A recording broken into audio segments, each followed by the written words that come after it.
인터넷에 떠돌아다니는 수많은 뉴스 기사. 아직도 포털에서 일일이 검색하세요? 이제 뉴스통에서 터치 한 번으로 손쉽게 확인하세요. 최근 내가 구독한 기사를 분석해 오늘의 기사를 추천하는 개인 맞춤형 AI 뉴스. 나만의 공간인 뉴스북에서 콘텐츠를 편집하고 이용자와도 활발한 소통이 가능합니다. 사진과 영상 자유롭게 이동하고 언론사 기자들이 실시간으로 업로드하는 동영상도 확인해보세요. 더욱 풍성하고 새로워진 뉴스통. 지금 바로 만나보세요. 안녕하십니까 여러분, 제간둥이 사이다 박준입니다. 자, 윤석열 석방 이후에 탄핵 심판 선고 기일을 두고 여러 가지 논쟁들이 많습니다. 여야 단식이나 삭발, 투쟁도 하고 있는 그런 상황이고, 법사위에서도 즉시 항고 논란 여부도 좀 문제가 되고 있습니다. 주말간에 선고가 미뤄진다면 극심한 또 충돌 양상도 있을 수 있기 때문에 빨리 선고가 필요한 상황이 아닌가 생각이 됩니다. 이틀 연속 선고할 수 없다고 하지만 오늘 체제감사원장 또 검사 3명에 대한 탄핵 심판 선고하고 연속으로 하더라도 문제가 없습니다. 그래서 오늘 중으로 고지를 한 다음에 내일 선고의 가능성, 윤석열 선고의 가능성 있지 않을까 생각이 됩니다. 자, 오늘도 시원하고 재미있는 소식들로 여러분 출근길 함께 하겠습니다. 생방송 중 궁금하신다면 댓글 참여 많이 부탁드리고요. 박준의 뉴스 인사이다 지금 바로 시작하겠습니다.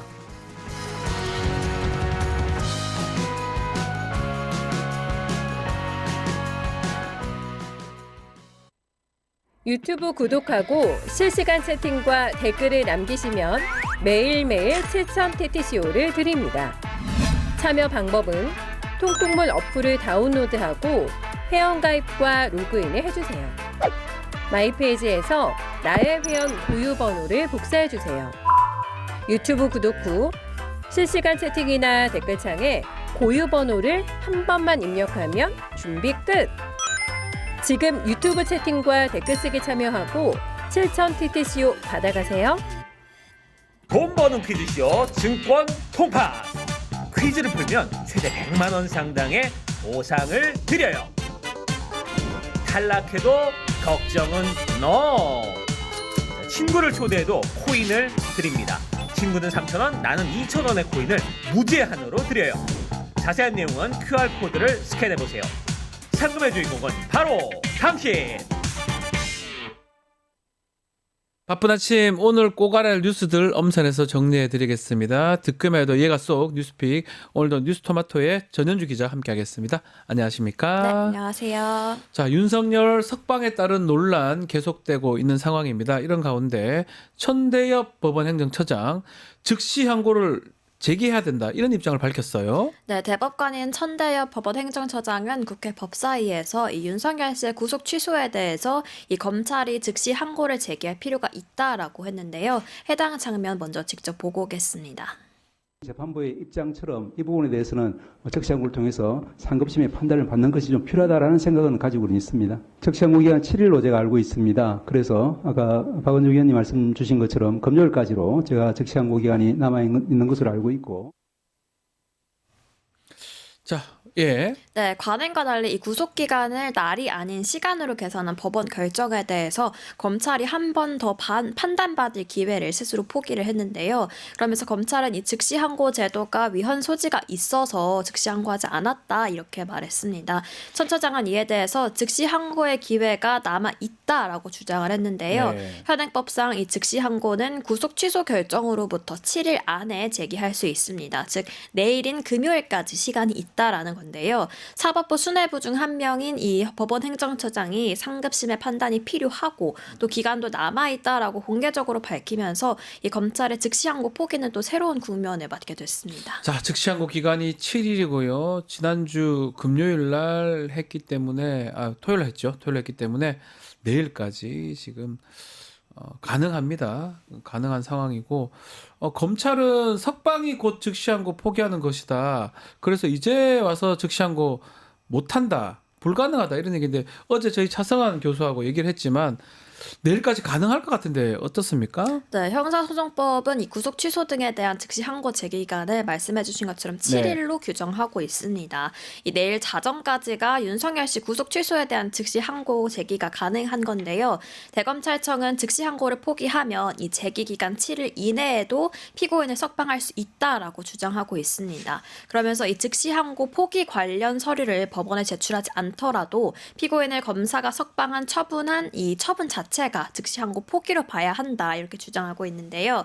즉 검찰은 윤석열 씨 석방 자체가 즉시 항고 포기로 간주되기 때문에 제기 기간은 남아 있지만 석방 자체는 불가능하다 이런 주장을 펼치고 있습니다.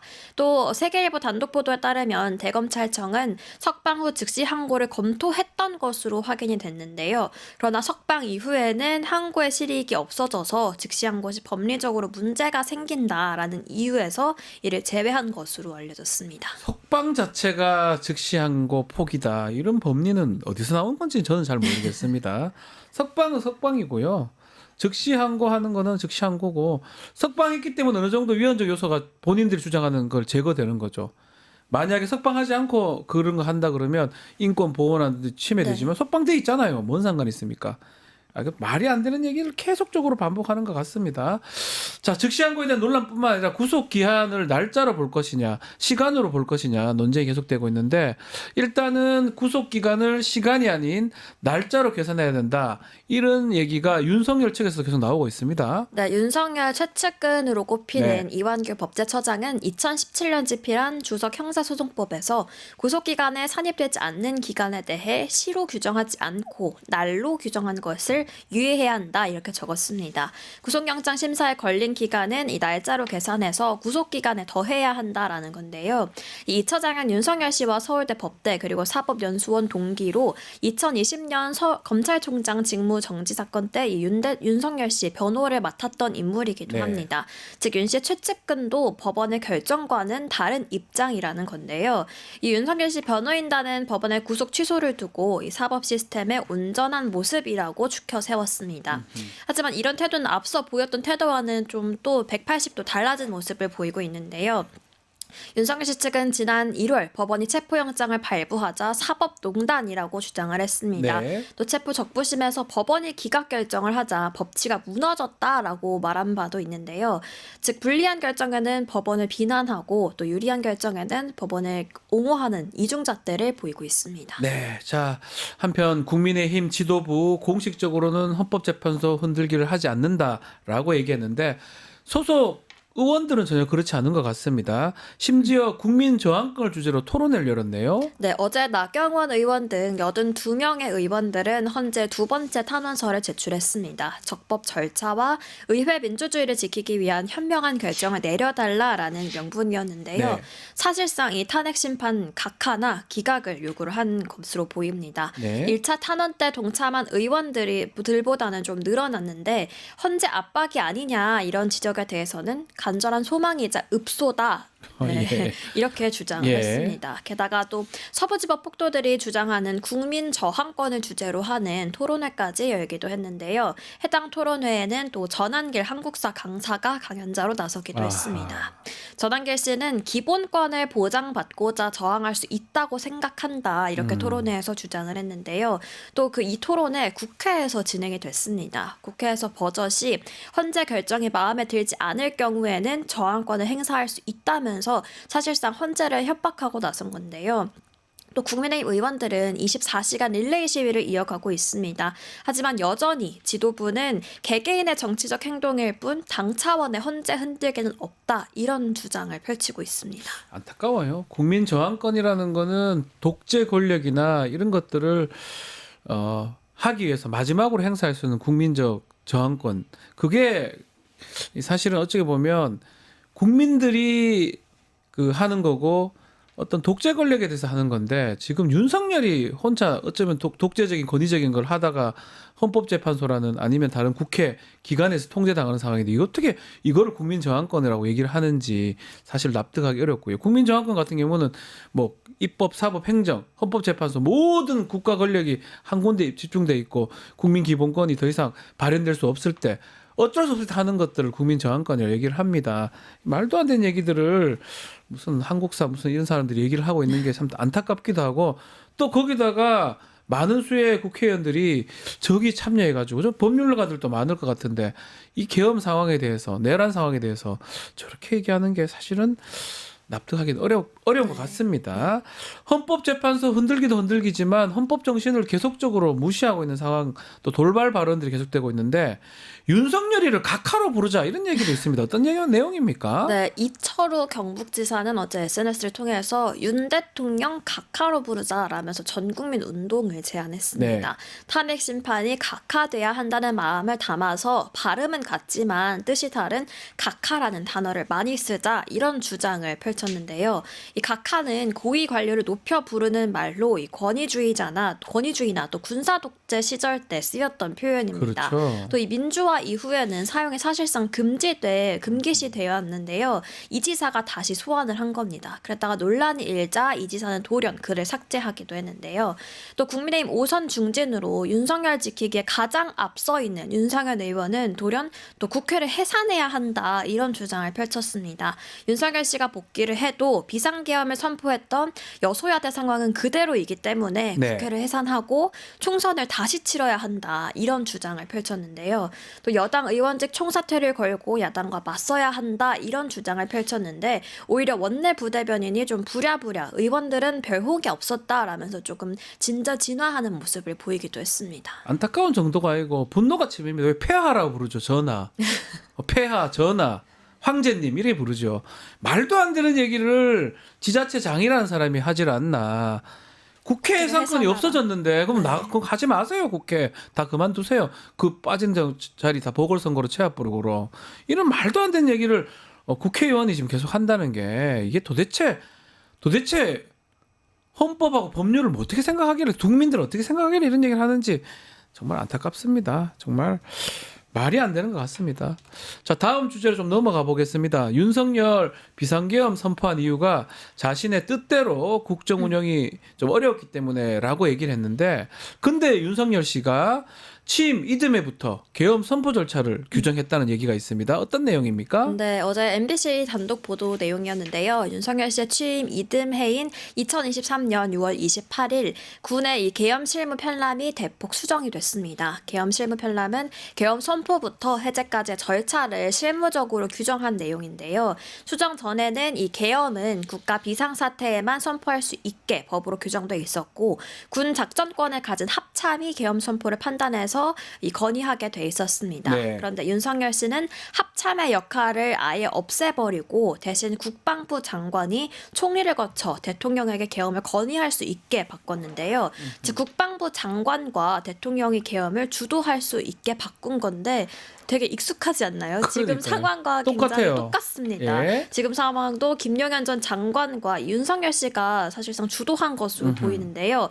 실제 내란 석 달 전 윤석열 씨는 1년도 안 된 신원식 국방부 장관 자리에 네. 김용현 경호처장을 꽂았습니다. 바꿨죠. 네. 예. 또 이뿐만이 아니라 원래는 합참과 국방부 검토를 거친 계엄 건의가 국무총리에게 넘어가고 이후에 국무회의와 국가안전보장회의를 거친 뒤에 대통령은 이를 최종 승인하도록 돼 있었는데요.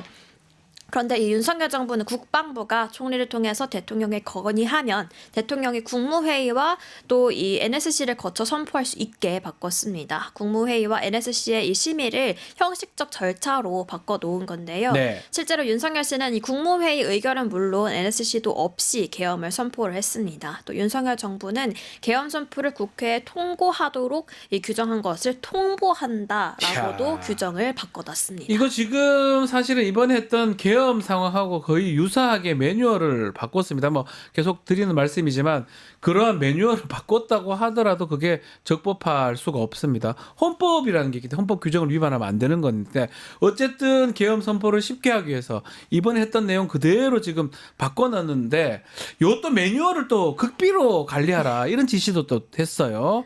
아마도 바꾸기 전에 매뉴얼은 서둘러 또 파기하라고 했다고 하는데 뭔가 감추려고 했던 것 같아요. 네, 이 계엄 한 달 연장선인 작년 11월 4일 합동참모본부가 계엄과 관련된 31개 부대에 계엄 과정에서 이 합참이 완전히 배제되는 것으로 간소화된 계엄 매뉴얼을 비공개 처리하라라는 공문을 내려보냈습니다. 표지 맨 앞에는 문서를 받은 부대별 사본 번호까지 매기고 일과 이후에는 이 서류함에 잠금 보관하라면서 보안에 극도로 신경을 쓰는 모습을 보였는데요. 특히 이 바뀌기 전에 매뉴얼은 파기하라고 지시하면서 보름 안에 어떻게 조치를 했는지 이 조치 사항도 보고하라라고 했습니다. 이 계엄 업무 담당자들이 업무를 위해 보는 매뉴얼을 기밀로 지정하고 이전의 매뉴얼은 완전히 파기하라고 한 거는 여태까지 없었던 일인데요. 비공개 처리하라고 하면 이 외부 열람이나 복사도 안 되고 또 이렇게 되면 정부 공개 청구 대상에서도 제외가 됩니다. 또 군은 지난 2016년과 2018년, 2021년에도 계엄 실무 편람을 개정하긴 했지만 이렇게 비공개 처리하고 또 폐기하라 이런 지시가 내려왔던 적은 없었습니다. 이 정도면 뭐 진작부터 준비를 했다고 보는 게 맞지 않나 싶습니다. 빨리 좀 탄핵 심판 선고가 돼야 될 것 같은데. 자, 오늘도 이종영님, 무명씨, 또 30초님, 빠밤님, 경호님, 또 많은 분들 오늘 오셔서 글 주고 계십니다. 대부분 좀 탄핵 심판 언제 되느냐 그 질문들이 많은데 글쎄요 좀 빨리 결론이 나야 되지 않을까 이런 생각이 듭니다. 자, 오늘 뉴스픽 여기서 마무리하겠습니다. 전현주 기자 감사합니다. 네, 고맙습니다. 저는 잠시 후에 용가라사대로 돌아오겠습니다.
목요일에 용감 남자 김용남 의원과 말씀 나눠보겠습니다. 안녕하십니까? 네, 안녕하세요. 네. 왜 이름을 더듬어요? 죄송합니다. 예. 목요일에 용감한 남자라고 이렇게 항상 얘기하다 보니까 어떻게 마음에 드십니까? 용감한 남자? 제 이름 자체가 용감한 용자의 산의 남자니까요. 야, 이름을 딱 그렇게 짓기가 쉽지가 않은데 네. 어쨌든 우리 용감한 남자 김용남 의원님 바로 질문 한번 드려보겠습니다. 선고기를 아직 잡고 있지 못한 것 같아요. 통보가 아직 안 되고 있거든요. 이게 좀 시간이 좀 더 걸리는 거 아니냐. 지난 탄핵 때, 전 대통령들 탄핵 때보다 더 많이 좀 끌고 있는 것 같거든요. 왜 그렇다고 보십니까? 사실은 그 이해하기는 어려워요. 그러니까 지난번 8년 전 탄핵 때보다 탄핵 사유가 간명하고 분명하잖아요. 그렇죠. 8년 전에는 사실 탄핵 사유가 뭐 여러 개였는데 그게 정말 탄핵 사유가 되냐? 뭐 쟁점별로 따져보면 그 오히려 8대0 전원 합의로 탄핵 결정이 나온 게 좀 지금 보면 그런 것 같아요. 갸우뚱할 정도인데 지금 보면 지금은 누가 봐도 이게 너무 분명하단 말이죠. 네. 근데 시간이 왜 오래 걸리냐? 이해하기는 어려운데 혹시라도 절차상의 문제로 또 이의가 나오고 있는 거 아니냐라는 불안감이 생기기 시작했습니다. 네. 사실은. 시간이 계속 끌어지니까 혹시나 뭔가 논의가 평의가 제대로 진행되고 있지 않는 거 아니냐 이 말씀이잖아요. 그러면 될 수 있는 거는 절차적 문제다. 이렇게 보시는 거군요. 그렇죠. 이번에 법원의 구속 취소 결정도 순전히 절차적인 문제잖아요. 문제고. 그러니까 내란 수개로 기소된 부분에 대해서 뭐 어떤 유무죄라든지 뭐 이런 판단은 아예 들어가지 않은 거고, 물론 이제 재판 초기입니다만 순전히 절차상의 문제, 구속 기관이 기간이 기소 전까지 도가 됐느냐 안 됐느냐, 뭐 수사기관이 공수처가 수사권이 있느냐 없느냐 관할 문제와 절차 문제로 구속 취소 결정을 했는데 네. 그 결정도 이해하기 참 힘듭니다만 네. 탄핵 심판에 있어서도 어떤 실체에 대한 판단, 그러니까 피청구인 윤석열의 행위가 탄핵 사유가 되느냐, 그야말로 헌법과 법률의 중대한 위반 사항이 되느냐를 놓고 논란이 있을 것 같지는 않아요. 네. 그걸 갖고 탄핵 사유가 안 된다고 주장하는 재판관이 있을 거라고는 상상이 안 되는데 네. 다만 소추 과정에서의 절차상의 문제, 예를 들어서 처음에 12월 14일 날 탄핵 소추가 가결될 때 들어가 있던 내란죄라는 죄명이 빠진 거. 사실은 뭐 내란죄가 빠지고 내란 행위로 탄핵 소추를 해도 대세에는 지장이 없어 보이는데 혹시라도 그런 지역 말단적인 절차상의 문제를 갖고 이의가 나오는 거는 아닌지. 네, 그러니까 뭐 모르겠습니다. 추측이죠. 예, 사실 추측입니다. 시간이 지금 뭐 끌어지니까 뭐 생각할 수 있는 게 그 부분이다. 이제 이 말씀인데. 그렇죠. 그것 빼고는 이렇게 지연될 사유를 찾기가 어려우니까요. 그래도 뭐 지연이라고 보기에는 일단은 통상 14일 얘기를 했었어요. 계속적으로. 아직까지 그 시간을 지난 건 아니지 않습니까? 지났죠.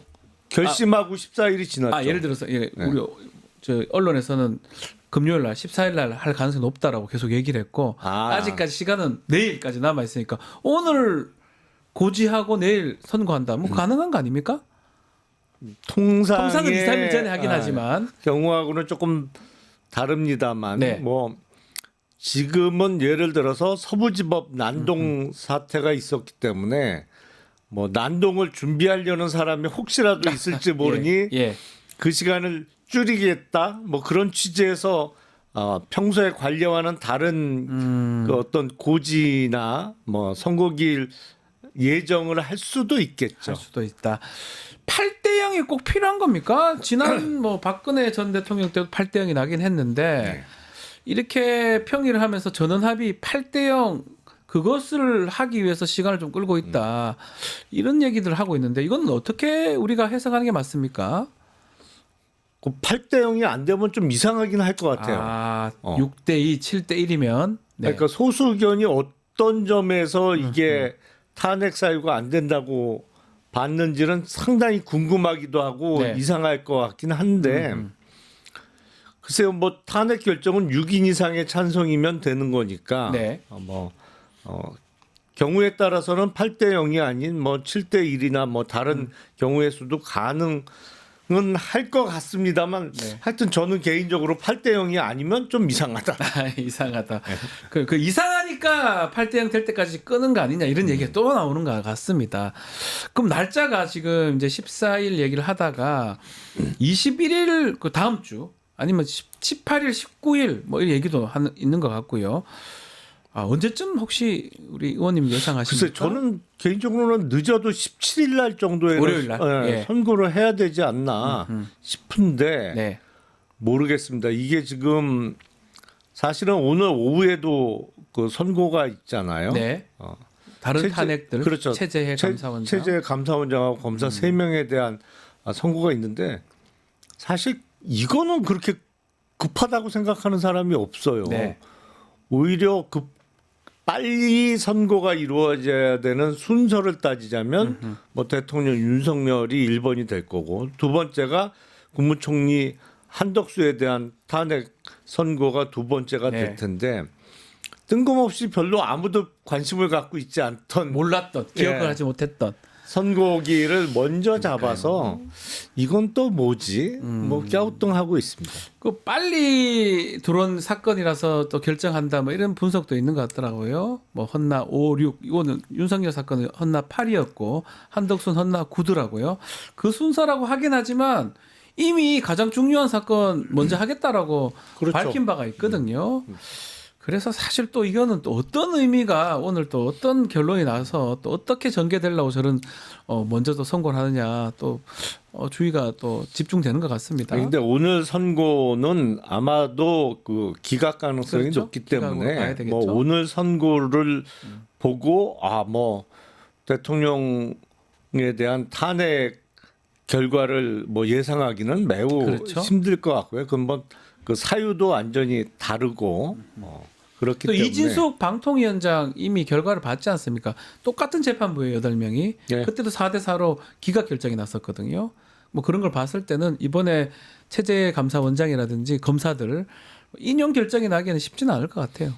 그렇죠. 탄핵은 사실은 그 중대한 네. 헌법과 법률상의 위배 사유가 있어야 되는 거기 때문에 이준숙 방통위원장에 대한 것은 그 사람이 방통위원장으로 적절한 사람이냐, 어떤 자격을 갖추거나 뭐 필요한 그 퀄리티가 있느냐 여부하고 탄핵 재판하고는 또 별개의 그러니까요. 사유죠. 그리고 예.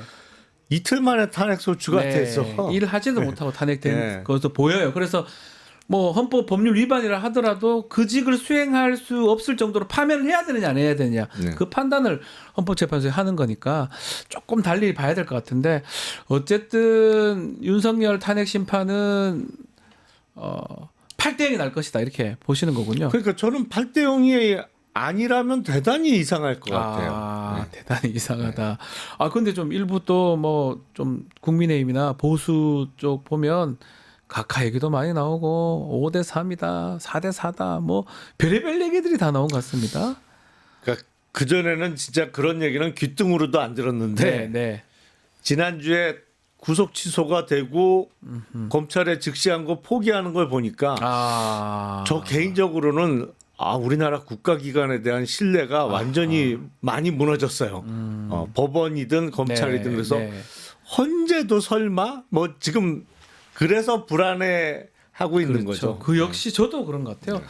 저도 법률을 하고 있고 우리 의원님도 변호사를 지금 같이 하고 있는 상황인데 전혀 예상을 못했던 일들이 주말간 일어났지 않습니까?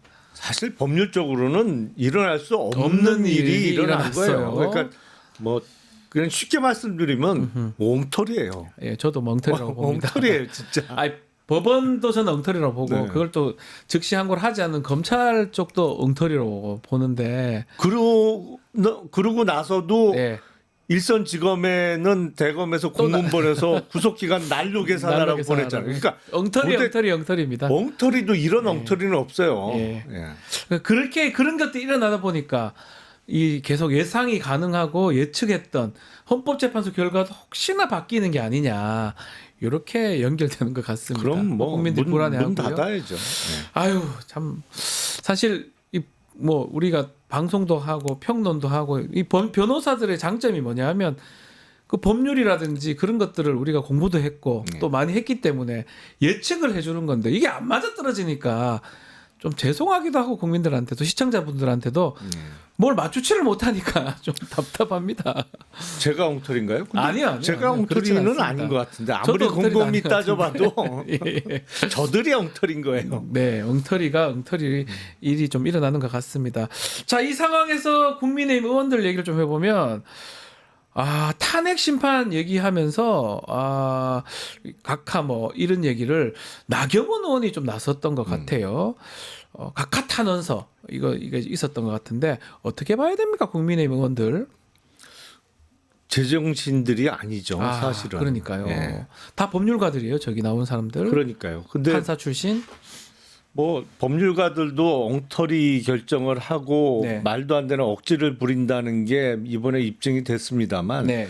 사실은 제일 중요한 건 저는 억지를 부리면 안 된다고 생각해요. 억지를 부려서는 안 된다. 그러니까 윤석열의 비상계엄 선포도 억지잖아요. 억지를 부린 어딜 거죠. 봐서 그게 비상계엄이 가능해요. 예. 명백히 우리 헌법에 전시 사변 또는 이에 준하는 국가 비상 사태에만 할 수 있는 비상계엄인데 네. 뭐 야당이 입법 폭주를 했다? 그게 어디 뭐 그건 평가의 문제지. 평가의 문제. 네. 그야말로. 그러니까 거기부터 억지가 나오기 시작했고 물론 뭐 다른 억지도 많이 부렸습니다만 지금 국민의힘에서 하고 있는 것도 뭐 탄핵을 각하해야 된다, 뭐 기각해야 된다. 그 탄핵 자체가 사기다. 사실은 어마어마한 억지를 부리고 있는 거죠. 근데 선거가 특히 국회의원 총선거가 너무 많이 남아 있어서 저런가요? 진짜 좀 참고 보기는 힘들어요. 충격적인 거는 이게 사실은 뭐 지우긴 지웠지만 지자체장 이철우 경북지사입니다. 각하 윤석열 각하다.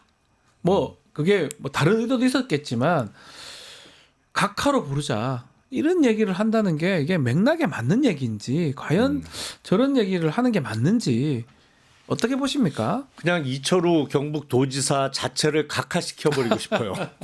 그러니까요. 그러니까 각하란 얘기를 좀 사실은 또 이 각하란 용어를 젊은 분들이 잘 모르는 분들도 있긴 합니다. 그 각하가 기각의 또 각하 인용 요 각하도 좀 잘 모르시기도 하고 또 옛날에 대통령 각하로 불렀을 때 이것도 잘 모르기도 하고 뭐 그런 의도인지는 아닌 것 같은데 어쨌든 간에 각하 받도록 각하를 불러달라 이런 얘기를 했다가 또 삭제를 하기도 하고 참 안타깝다는 생각도 아니 듭니다. 근데 수준들이 왜 다 이 그러니까요. 모양이죠? 억지 얘기하셨는데 네. 억지잖아요, 진짜로.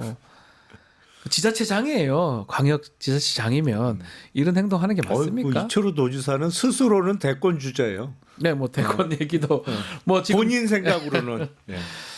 참 안타까운 일들이 국민의힘 정치인들 사이에 좀 많이 일어나는 것 같습니다. 82명이 지금 청원서도 냈고요. 지금 헌법재판소 앞에서 뭐 지도부는 얘기를 하지 않는다 하지만 지금 단식이라든지 이런 것들을 좀 진행을 하는 것 같습니다. 근데 당 지도부라고 네. 하는 이른바 쌍권이 구속 취소된 바로 직후에 한남동 관저로 찾아갔잖아요. 네. 뭐가 달라요? 비대위원장하고 원내대표하고 불이 나게 아련하러 들어가는 거하고 네. 뭐 그 앞에서 단식하고 있는 사람들이나 뭐 82명이 탄핵 각한가요? 기각인가요? 뭐 하여튼 별 관심은 없습니다만 하여튼 그거 해야 된다고 그 탄원서 내는 사람들이나 뭐 매 한 가지인 것 같은데 82명이 그 탄원서에 서명하고 동조했다는 거는 지금 국민의힘의 제정신인 사람은 26명밖에 안 된다는 얘기잖아요. 예, 예. 이 계산이 서야 되는 거 아닙니까? 지도부도 그렇고 또 82명이면 80%에 7, 80%에 해당하는 대다수의 국회의원들이 했다라는 거거든요. 그러니까 지금 국민의힘은 사실은 당원들하고 현역 국회의원들의 계산은 다른 거예요. 그러니까 당원들이나 지지층은 뭐 윤석열을 옹호하는 사람도 있습니다만 사실은 차기 대선에서의 정권 재창출이 주요 관심사인데 네. 현역 의원들은 의외로 사실은 그거보다는 자기 쪽 세력의 당권 유지가 더 관심인 거예요. 그러니까 사실은 이렇게 나가면 선거에 불리하다? 그걸 바보가 아니난 모를 일은 없죠. 윤석열 편에 쓰면 다음 선거를 대선을 이겨요? 못 이기지. 못 이기죠. 예. 근데 왜 이렇게 나오느냐? 세를 형성해서 그 자기네 세력이 이 국민의힘의 당권을 계속 유지하고 내년에 지방선거 공천과 2028년에 국회의원 총선에서의 자기 공천을 유리하게 끌고 가는 게 제일 중요한 겁니다. 그러니까 뭉쳐 있는 거고 이게 이쪽이 좀 수가 많고 다음번 전당대회가 됐던 아니면 조기 대선이 확정됐을 때 당내 대선 후보 경선에서 이쪽이 이길 것 같고 요새는 왜 대선 후보가 되면 대선에서 낙선하더라도 당권을 그렇죠. 가져가잖아요. 당권 잡겠죠. 뭐 이상한 트렌드입니다만 최근의 경향은 그래요. 뭐 이재명 대표도 그랬고요. 예. 뭐 그 전에 홍준표 대표도 대선 떨어지고 2017년도에 또 당 대표 됐고 뭐 그런 트렌드에 비춰서 하여튼 대선의 본선 패배의 두려움보단 당권을 놓치는 거에 대한 두려움이 훨씬 커 보여요. 근데 두 가지가 있잖아요. 예. 그런 거 당권 뭐 또 당원들 그런 생각도 있겠지만 국회의원이라면 옳고 그름도 있고 이게 탁 따져서 이렇게 정치라는 게 그런 거 아닙니까? 그런 거 쉽지 옳고, 않습니까? 옳고 그름을 잘 아니, 두 개가 딱 합쳐지면 네. 제일 좋겠죠. 네. 당원들의 마음, 국민들의 마음, 내가 나가야 할 정치 지향점, 요게 다 합쳐져서 가면 좋지만 요게 좀 다르다면 정치인이라면 잘 판단을 해서 해야 되는 거 아닙니까? 그거는 이제 일부 좋은 정치인의 그렇습니까? 경우고 제가 너무 좋은 정치인 얘기만 한 겁니까? 대부분의 네. 대부분을 차지하는 정치꾼들은 그런 것보단 자신들의 안위가 더 급한 일이니까요. 네. 결국은 뭐 이런 정치인들, 국회의원들은 국회의원이지만 이른바 잠룡들은 좀 애매해진 것 같아요. 윤석열이 저리 나와버리니까 지금 결국은 만약에 조기 대선 치러진다고 하더라도 윤석열이 밖에 있는 상황에서 대선이 되는 겁니다. 난감할 것 같기도 해요.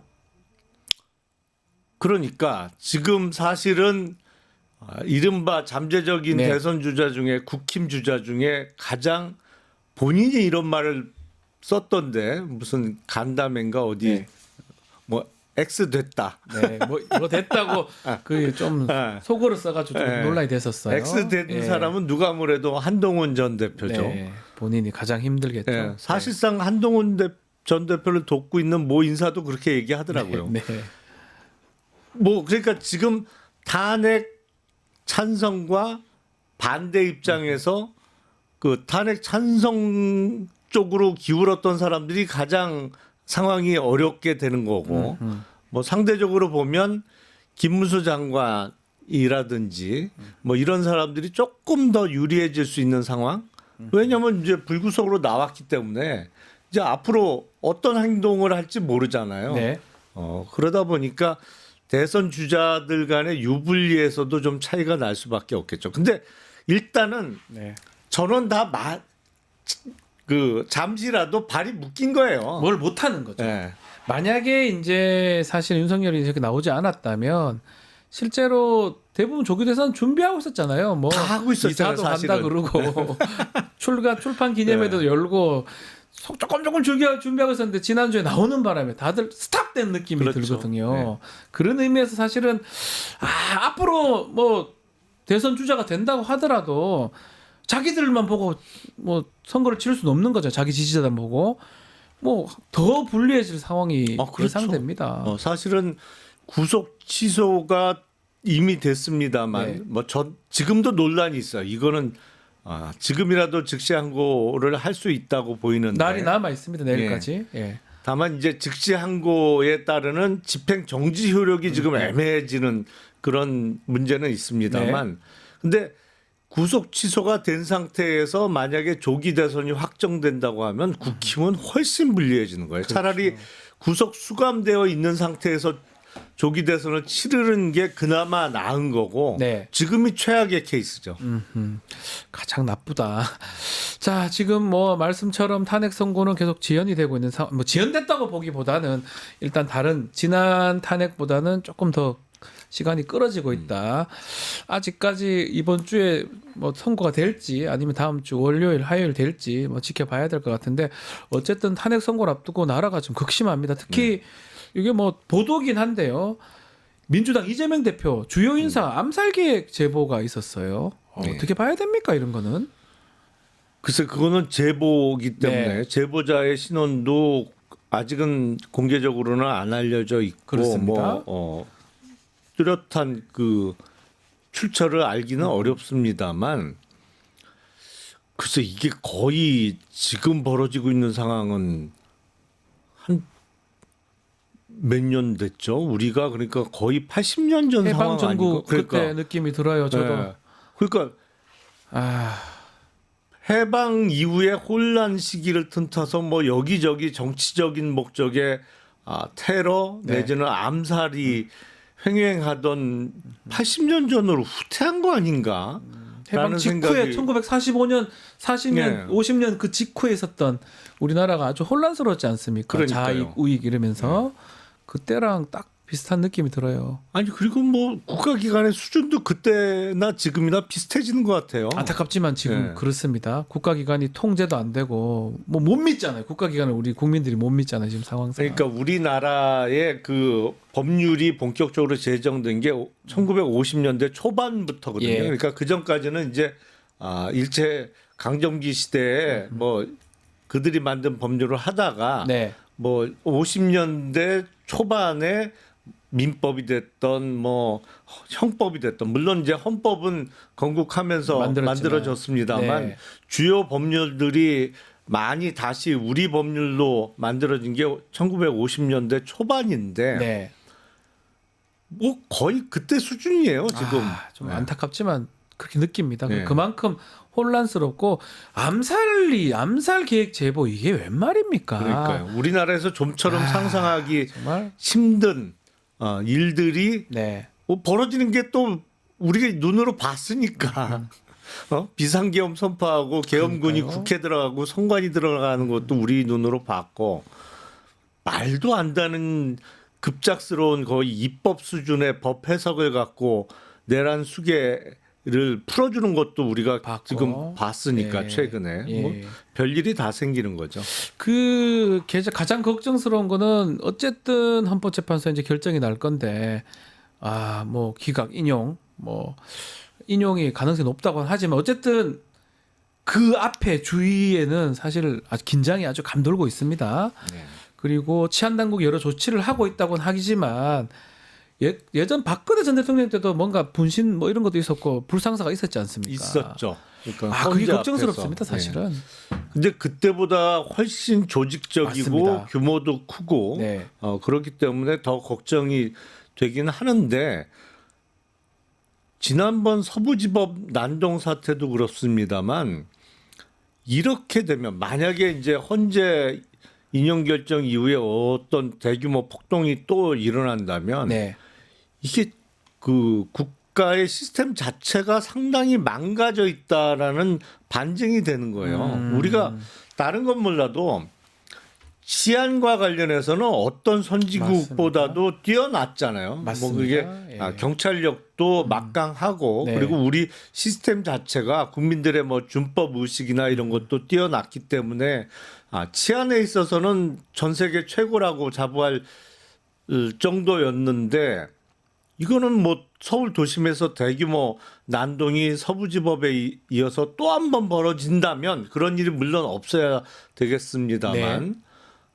이건 그 시스템 자체를 좀 재정비해야 되는 상황이라고 보이죠. 그 정도로 심각한 것이다라고 보시는 거군요. 그럼 뭐 그런 일이 안 일어나야 되는데 어쨌든 근데 만약에 네. 그런 일이 일어난다면 그거는 이른바 그 관제 폭동의 가능성도 있어 보입니다. 네. 그거는 폭동이요. 예. 경찰이나 어떤 그 국가 그 무력을 갖고 있는 세력이 방조 내지는 그냥 방관하지 않으면 우리나라에서 그런 일이 일어나기는 어렵거든요. 네, 네, 물론 네. 서부지법은 좀 방심했다고 뭐 뚫렸다고 치더라도 얘기하더라고요. 네. 네. 그런 걸 얼마 전에 경험을 했는데 헌재의 어떤 결정에 대해서 또 그런 일이 일어난다? 그거는 예를 들어서 지금 수도 치안을 담당하고 있는 총 책임자, 뭐 최고 책임자나 주요 책임자의 어떤 직무유기 내지는 방관이 없으면 그런 일이 일어나지는 않거든요. 네, 우리가 네. 뭐 훨씬 대규모 그것도 다 막아냈었는데. 네. 알겠습니다. 이 윤석열 석방 얘기 잠깐만 좀 더 해보면 결국 지금 말씀대로 내일까지 즉시항고 가능하잖아요. 네. 뭐 석방지휘한 거하고 검찰에서는 그 석방지휘한 게 즉시항고 포기한 거라고 하지만 그거는 뭐 본인들 해석이고요. 하려면 검사 한 명이라도 하면 가능한 거잖아요. 주임 검사가 내면 되죠. 내면 돼요. 뭐 결정도 항고장을 필요 없고. 내면 되죠. 내면 그리고 그만이죠. 예. 내일까지라도 지금이라도 즉시항고를 하게 되면 네. 그나마 검찰이 존립할 수 있는 살아남을 수 있는 네. 명분은 가져갈 수 있어요. 예. 예를 들어서 이거는 신병과 관련된 사안이기 때문에 법원의 결정에 불복하지만 일단은 풀어놓고 즉시항고에 대한 법원의 최종적인 판단을 받아보고 다시 재수감 절차를 밟기 위해서 일단 석방해놓고 즉시 항고하는 거다 그러면 네. 그나마 논리적으로는 말이 될 수 있어요. 인권 보호 얘기했으니까 인권 보호 그러니까. 차원도 맞는 거잖아요. 예. 뭐 근데 아예 항고를 안 한다? 안 한다. 그러면 문 닫아야지. 사실은 심우정 검찰총장이라는 자는 검찰총장직에 있으면서 검찰이라는 국가기관이 앞으로 문 닫고 없어지게 만든 장본인이 되는 거예요. 아, 그러다 제가 보기엔 뭐 박세현 본부장도 뭐 엇비슷합니다만. 네. 예. 근데 뭐 지금 법사위 출석을 19일인가요? 뭐 잡았다고 하는데 그때 되면 시간이 또 지나가는 거 아니? 보통 항고는 가능한 거 아닙니까? 즉시 그렇죠. 항고는 안 되더라도 네. 보통 항고는 시간 제한 없지 않나요? 아니 근데 즉시 항고가 중요한 건 이거는 즉시 항고는 원래 집행 정지 효력. 그렇죠. 예를 들어서 구속 취소 결정을 법원에서 했더라도 검찰에서 즉시 항고를 7일 이내에 하면 구속이 쭉 유지되는 거죠. 구속이 유지되는 거죠. 예. 그 구속 취소라는 결정에 대한 집행, 뭐 그 구속 취소해서 풀어주는 거니까 예. 그 집행을 정지시키는 효력이 있기 때문에 중요한 거고 그래서 즉각적인 불복 절차가 필요할 때 즉시 항고를 둔 거잖아요. 네. 원래 그 전엔 즉시 항고는 3일 내에 했어야 돼요. 예전에는요. 예전에는 예, 그랬어요. 근데 맞습니다. 그게 예. 너무 짧다 판단하기에 그래서 일주일로 늘려놓은 건데 네. 지금이라도 하면 되죠. 하면 되죠. 예. 하면 되면 뭐 예를 들어서 고등법원이나 뭐 재항고도 할 수 있으니까 예. 거기서 판단을 다시 받아가지고 재수감이 가능한 거 아니겠습니까? 그렇죠. 그렇게 해야 되는데 또 법사위에 출석한 법원 행정처장이 해라라는 뉘앙스로 얘기를 했고 즉시 항고 해라 판단해 줄게. 그건 법률적으로 너무 당연한 얘기예요. 예. 그래서 이 법원 행정처장이 이런 얘기 하기 쉽지가 않은데 해달라고 요청하는 경우가 사실 잘 없지 않습니까? 그렇죠. 사실은 법원은 항상 뭐 어떤 답변을 내놔도 이게 네. 물에 술 탄 듯 소극적으로 술에 물 탄 듯. 답변하는데 그러니까 적극적으로 해달라 이런 얘기를 하지 않는데요. 아니 그러니까 많은 분들이 법원 행정처장이면은 무슨 법원 행정을 보는 데에 그냥 뭐 행정국장 수준으로 이해하실 수가 있는데 대법관입니다. 대법관이에요. 대법관이고 사실은 대법원장을 대신한 얼굴이고 예. 대법관 중에 가장 행정 전문가거든요. 그렇죠. 얼굴이에요 그냥. 네. 뭐 그 국회의장 대법관이 그런 얘기를 한 거예요. 아니 이걸 왜 즉시 항고를 안 안 하지? 합니까? 이렇게 이런 하는 얘기를 거거든요. 공개적으로 한 거예요. 네, 되게 중요한 얘기인데 내일까지 시간이 있으니까 즉시 항고 할지 말지 좀 한번 보기로 하고. 근데 진짜 예. 즉시 항고 끝까지 안 하면 이거 나중에 심우정이를 어떻게 잡아넣어야 되지? 그러니까 이거 어디서 잡아넣어야 될까요? 공수처 공수처에서? 가능하지 않나요? 공수처 근데 능력이 안 돼서. 능력이 안 돼서 네. 마지막으로 이 얘기는 뭔가요? 윤석열 석방 자체를 여권 관계자들이 미리 알고 있다 이런 얘기 이거는 뭐 확인된 내용인가요? 아니 근데 사실은 그런 얘기는 꽤 오래전부터 돌았죠. 계속 왜 중앙지법을 자꾸 고집했냐 예. 이런 얘기도 있고요. 꽤 오래전부터 돌았어요. 그래서 3월 초에 네. 구속 취소돼서 석방될 거다라는 얘기를 저도 들었으니까. 그러니까요. 2월 달에. 예. 그래서 아유 뭐 정말 그때는 말 같지도 않아서 귀뚱으로도 안 들었어요. 예. 근데 지금 이렇게 벌어지고 나니까 이게 처음부터 기획했던 것이 아닌가라는 의심을 할 수밖에 없어요. 네. 그러니까 원래 구속 기간 산정과 관련해서 뭐 1월 26일 자정까지로 해석하는 게 네. 그러니까 체포적부심 시간을 따로 계산 안 하더라도 구속전 피의자 신문 그러니까 네, 우리가 소위 영장실질심사. 영장실질심사라고 부르는 것 때문에 1월 26일 자정까지라고 보는 게 맞아 보입니다만 사실은 검사들이 그렇게 구속 만기까지 사건을 안 갖고 있거든요. 이틀 전날에 보내지 않습니까? 적어도 하루 전에는 기소한다고요. 변호사도 그러는데요. 예. 걱정돼서 혹시 몰라서. 보통은 이틀 전, 네. 뭐 늦어도 하루 하루 전. 전에 합니다. 그러니까 1월 25일 날에는 기소를 했어야 돼요. 되죠. 통상 그거 26일 날 만기까지 갖고 뭐하라 있으면 갖고 있습니까? 혼난다고. 예. 근데 심우정이 1월 26일 오전에 전국 검사장 회의를 소집했잖아요. 네. 그때 정말 의아했어요. 아니 이걸 왜 하지? 법에도 없는. 왜 하지? 그리고 회의를 했어도 진작 했어야지. 왜 만기 날 회의를 여냐고요. 그러면서 1월 26일 이제 저녁에 기소가 되게 된 건데 지금 상황 보니까 그때 이상했던 뜬금없는 회의도 그렇고 그래서 이거를 처음부터 기획해서 구속 기간을 시간으로 계산하는 거로 결정하고 그러기 위해서 시간 계산으로 도가시키기 위해서 검사장 회의도 26일 오전으로 잡아놓으면서 그 핑계로 기소를 미루고 이거 기획을 처음부터 했던 거 아닌가? 라는 생각이 들 정도예요. 그러네요. 만약에 뭐 이거는 가정이긴 한데 내일 만약 탄핵 심판 선고가 나온다면 네. 날짜는 내일 24시까지잖아요. 네. 즉시한 것도 할 수도 있겠네요. 혹시나 결정이 인용으로 나온다면 심우정이 또 태세 전환을 할 180도 변해서 할란가요? 즉시하겠습니다. 이렇게 나올 수도 있겠네요. 뭐 알 수는 없지만 딱 내일이 딱 그날이기 때문에 공교롭게도 그러던지 뭐. 예, 뭐 그러든지 일단은 잘못된 것 같다라고 김용남 의원님 말씀 주셨습니다. 자, 오늘 말씀은 여기까지 듣겠습니다. 김용남 의원과 함께했습니다. 감사합니다. 네, 고맙습니다.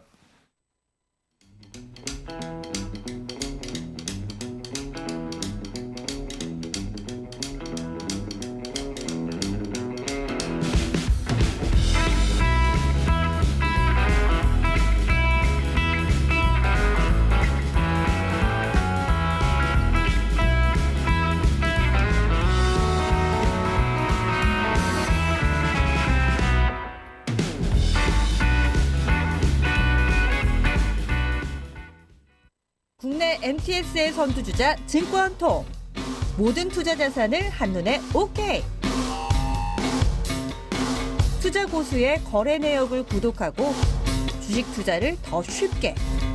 거슬리는 하단 광고도 로에드 가입하면 더 넓고 더 많아지는 나의 관심 종목들. 쉽고 빠른 주식 투자 증권통. 리서치 앱테크 아직 시작 안 하셨나요? 생각만 공유해도 리워드가 쌓이는 서치통. 지금 시작해보세요. 원아이디 로그인 후 패널 가입 시 약 3,000원 상당의 리워드 적립. 리서치에 참여하실 때마다 현금처럼 사용 가능한 PTR 적립. 내가 초대한 친구가 패널 가입을 할 때도 리워드 적립. 지금 바로 서치통에서 우리 지역, 우리나라의 사건, 사고들에 대한 리서치에 참여해주세요.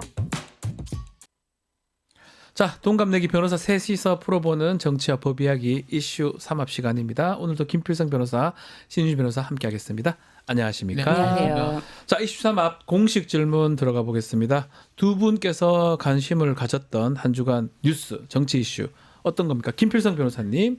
다들 이제 헌법재판소 결정이 언제 나오는지 정말 잠도 못 자고 지금 많은 분들이 기다리고 있고 오늘도 아마 많은 분들이 질문 댓글에서 질문을 하고 있습니다. 그 별로 주목은 못 받는데 워낙 네. 뉴스가 많아서 네. 차근차근 진행은 되는 것 같습니다. 그 오늘이 13일이죠. 네. 그 오늘 오늘 지금 8시간 전에부터 네. 지금 현재 상공에 드론 비행이 금지됐습니다. 드론 비행이 금지됐다. 예, 떴네요, 뉴스가. 네, 드론 비행이 네. 금지됐고 그리고 그저께죠. 저기 11일 날에는 그 주변 학교들에 네. 뭐 이제 제가 정말 이제 홈페이지 가서 확인을 했었으니까 네. 제가 맞을 겁니다. 주변 학교들에 이제 곧 선고될 것 같으니까 단축 수업 또는 뭐 이런 등교 임시 휴교가 있을 수 있으니까 네. 이해달라 뭐 이런 식의 통지가 미리 나갔어요.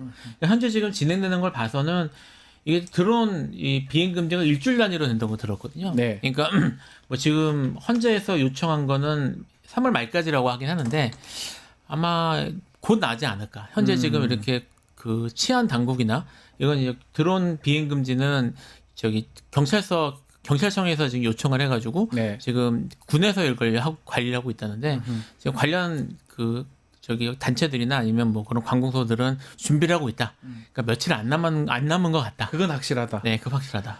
아, 근데 드론 저거를 금지한다는 게 뭐 드론에 뭘 탑재할 수 있는 건가요? 지금 아시겠지만 예. 헌법재판 이제 이미 서부지법에 한번 일이 있었기 때문에 네. 헌법재판소에 대한 테러 위협은 사실 현존하는 상황이라고 봐야 될 것 같고요. 뭐 이제 이것도 소문이긴 합니다만 네. 뭐 헌법재판소 내부 구조도가 뭐 유출됐다 이런 그런 얘기도 말까지도 있었죠. 있었거든요. 네. 그러니까 지금 조직적으로 뭐 폭도들이 난입할 가능성이나 이런 게 있고 그런 상황이면 드론으로 테러하는 것도 가능하니까 미리 준비를 하는 것 같습니다. 자, 그러면 뭐 14일 0시. 근데 19일까지 또 해놨기 때문에 길긴 길어요. 언제쯤 될까요? 아유, 저기 질문을 하는 게 뭔 의미가 네. 있나 싶긴 한데. 뭐 다 당장 오늘이라도 네. 선고가 나왔으면 좋겠다. 그리고 네. 사실 뭐 파면 결정에 대해서 이거 외에 다른 결정문을 작성할 수가 없는 상황 아닙니까? 네. 그래서 뭐 파면 결정은 나긴 날 거다. 그렇지만 언제냐 그게 문제인 건데 네. 뭐 하루 이틀 늦어진다 해서 파면 결정에 대한 그 국민적 요구라든지 아니면은 다른 이견은 사실 주장에 불과하다. 네. 결론이 달라질 것 네. 같지는 않다. 네. 또 그렇다면 또 주말간에 또 극심한 혼란이 예상이 되는데 주말 전에 결론 내어주는 게 사실 맞지 않나 이런 또 제는 단순한 생각이 또 들거든요. 저는 사실 뭐 전적으로 제 개인적인 추측입니다만 네. 저는 내일까지는 나지 않을까 싶은 생각을 하고 있습니다. 그러니까 주말 전에 14일. 그 말씀하신 것처럼 그런 문제들도 있고요. 그리고 뭐 14일이 이제 그 박근혜 탄핵하고 이제 그때 되면 이제 기간이 같아진다고 하는데 네. 사실 법원 실무상 그런 게 조금 있습니다. 그러니까 우리 고민 많이 했다 이런 걸 위해서 미리 결정을 해놓고도 좀 오래 걸릴 거. 특히 이제 그런 경우가 많이 걸리는 게 구속 관련된 경우에 미리 한 것 같은데 뭐 새벽 새벽에 3시에 하잖아요. 하고 이제 그런 경우들이 있거든요. 그래서 약간 그런 모습들을 보이기 위해서라도 맞출 가능성이 있다고 저는 생각을 했는데 구속영장 실질심사 얘기를 좀 드리면 뭐 맞습니다. 퇴근하면서 결정을 하세요. 통상 뭐 판사님 퇴근 안 하실 수도 있지만 업무를 마치면서 저녁 한 대여섯 시에 결정이 됐는데 그거를 결정한 거를 왠지 새벽에 한 것처럼 새벽 1시에 결정한 것처럼 이렇게 하는데 사실 그때까지 고민하는 판사도 있겠지만 대부분 그 전에 결정이 난다고 봐야 되겠죠. 아마 여기도 마찬가지로 결정은 나 있을 것이다.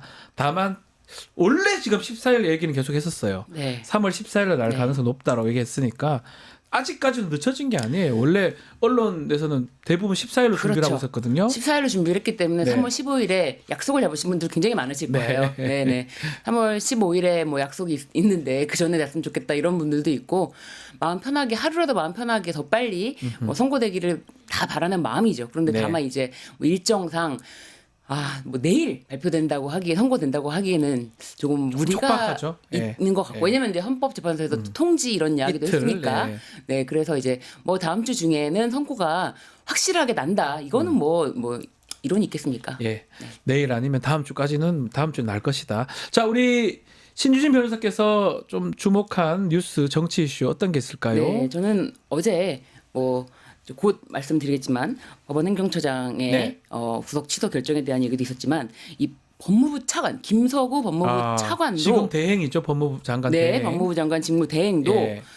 구속 취소 결정 부당하다. 법원의 결정 부당하다라고 이야기를 했는데 그러면서 덧붙인 말이 있는데 이 덧붙인 말이 저는 너무 충격적이었는데 즉시 항고 이 결정에 대해서 부당하더라도 검찰이 즉시 항고를 하는 것은 위헌이 명백하다. 이렇게 얘기를 했어요. 부당하면 즉시 항고를 해야 되는 거 아닌가요? 네. 근데 이게 위헌 예. 이야기를 해서 그러지만 그 헌재 결정이 있었습니다. 2011 헌가 네. 36에서 이 구속 집행 정지에 대한 위헌 결정을 집행 정지 즉시 항고에 대한 위헌 결정을 했는데 이게 구속 집행 정지라는 거는 예. 뭐 어떤 사유가 있냐 뭐 중병이라든지 출산이라든지 가족의 장례식이라든지 이럴 경우에 구속의 효력을 잠시 정지시키는 것뿐이고 네. 구속의 효력엔 영향이 없다. 그런데 이걸 즉시 항고하는 경우는 위헌이다라고 했고 네. 그리고 헌재에서 직접적으로 구속 취소하고는 다르다. 구속 취소하고는 다르다라고 했어요. 다르다. 집행정지랑 구속 네. 취소는 다르다. 그러니까 구속 취소에서는 뭐 즉시 항고를 해서 그거에 대해서 다시 뭐 다투고 이런 건 괜찮다. 왜냐하면은 구속 집행 정지는 구속 효력을 가지고 문제 삼는 것이 아니고 중병, 출산, 뭐 가족의 장례식 이런 문제이기 때문에 네. 잠시 그 효력을 집행 정지시키는 것이다라고 했는데 어떻게 법무부 차관이 즉시 항고를 할 경우에는 위헌이 명백하다라고 말을 하는지 본인이 헌법재판소 재판관인가요? 네. 아니 그리고 법무부에서는 김주현 차관이 이거는 구속 취소에 대해서는 즉시 항고를 냅둬야 된다. 즉시 항고 가능하다라는 의견을 다 이미 10년 전에 다 냈던 경우가 다 있어요. 그러니까요. 단 한 번도 법무부에서 입장을 변경한 적이 없거든요. 그런데 갑자기 법제사법위원회 나와서 갑자기 뭐 즉시항고를 하면 위헌이다 이런 이야기를 한다는 거는 이거야말로 반헌법적인 의견이다. 예. 자, 그 얘기 뭐 바로 이어서 좀 질문 드려보겠습니다. 어제 법사위 천대엽 법원행정처장이 나와서 즉시 항고해라라고 얘기를 뭐 이것도 참 처음 보는데 상급시 판단을 좀 받아볼 필요가 있다 이렇게 얘기를 했고요. 대검에서는 지금 또 요거는 또 검토하고 있다고 얘기를 합니다. 어떻게 봐야 됩니까? 좀 전에도 얘기했지만 법원행정처장이라는 게 뭐 국장이 아니에요. 대법관이에요. 저는 헌정사상 네. 대법원이 이렇게까지 처음 한 적이 봤어요. 있나 싶은 생각이 들어요. 대법원에서 와가지고 해자 판단해줄게 올려봐 이런 건 하지 않잖아요. 저기 법원 행정처장이라 아니 법원이래. 저기 네, 대법원 행정처장이라고 하는 사람이 어떤 사람이냐면요. 대법관이고요. 그리고 대법원의 공식적인 대변인이나 마찬가지입니다. 그렇죠. 그래서 이제 대법원장이 나오기는 뭐 하니까. 네, 법원 행정처장이 나오는 거죠. 대법원장은 이제 평의에 들어가니까 많은 경우 이해관계가 걸려 있어서 그러니까 이제 대신 나오는 자리고요. 그래서 대법원 공식 입장입니다. 공식 입장이죠. 대법원 공식 입장을 그러니까 대법원이 나와서 얘기한 건데 대법원이 그거 즉시항고 해야 될 걸라는 얘기한 거는 대법원이 그거 틀렸다고 얘기한 거예요. 그러니까 대법원이 그 특정 사안에 대해서 재판에 대해서 자기 입장을 이렇게 공식적으로 밝힌 케이스가 있을까 싶다는 거예요. 없었다고 보거든요. 거의. 그러니까 이거는 사실은 이제 대법원이 그러면 왜 갑자기 그렇게까지 했냐라고 얘기를 하는데 얘기상을 할 수도 있는데 지금 이 사안에서 지금 주목해야 주로 이제 이게 지금 이 사안에서 주로 언론이나 이제 얘기되는 건 어떤 거냐면 그 윤석열 대통령에 대한 요게 지금 문제 있는 거 아니냐 요게 지금 초점에 가 있는데 이게 사실은 이제까지 단 한 번도 법원과 검찰이 예외를 인정하지 않은 확고한 구속 처리 방침에 대해서 갑자기 시비를 건 겁니다. 이게 어떤 의미냐면 이게 정말 위법한 거를 결정이 되면 이제까지 이 기준에 걸리는 모든 법관과 검사들은 불법감금죄를 저지른 게 된 것이고요. 위법한 행동을 한 거예요. 이거는 저기 법령이 바뀐 게 아니고 해석이 바뀌었다고. 나 이렇게 하는 거라서 이게 이전에 했던 것들이 이게 면책될 수가 없습니다. 전부 해야 되는 거고 또 문제는 뭐냐면 지금 검사들은 이제부터 전부 저기 그렇게 하면 안 되는 게 되는 건데 말씀하신 것처럼 아시겠지만 또 저기 대검에서 그렇게 하라고 나왔잖아요. 날로 또 해라. 나왔어요. 그러니까 지침을 또 내려버렸어요. 내린 상태고 그리고 이게 이제 구속 기간 이거는 사실 법원이 직권으로도 봐야 되는 문제라서 지금 일선에는 모든 검찰들 법원이 현재 구속돼 있는 피고인들의 이거를 전부 다 맞춰서 계산해야 됩니다. 지금 이 혼란의 정도가 아니고 이게 지금 관련 사람들이 한두 명이 지금 몇 명의 처벌받아야 될지 모르는 완전히 지금 실무가 엉망이 되는 상황이거든요. 대법원은 아마 이걸 봤을 거예요. 지금 다 죽게 생겼다. 그러니까 정리를 하려면 대법원에서 정리를 해야지 여기서 끝내면 안 된다. 근데 지금 내용을 보니까 사실은 그리고 이거를 이제까지 했던 걸 갑자기 뒤집을 이유가 없기 때문에 지금 잘못해놨는데 이게 지금 안 하고 있으면 설리로 남을 거 아닙니까?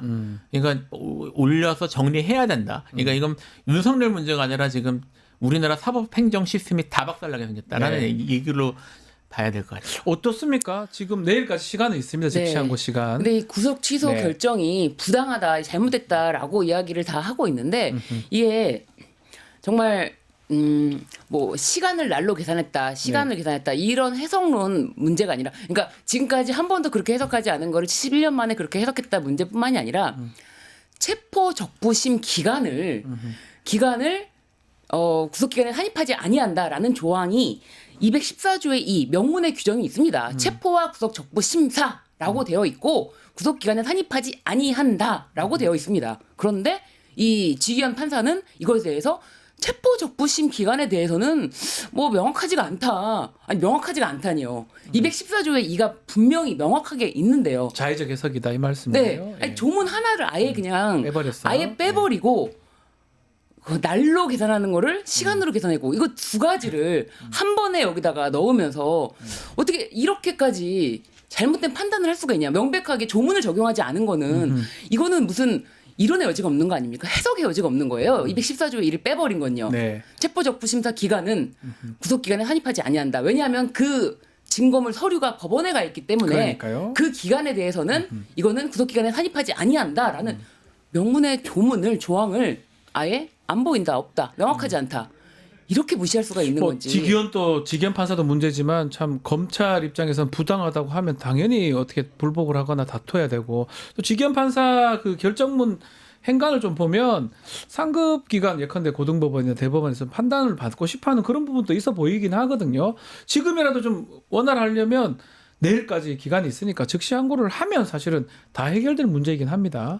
이게 지금 전 이제 그 결정문부터 이해가 안 되는데 아하.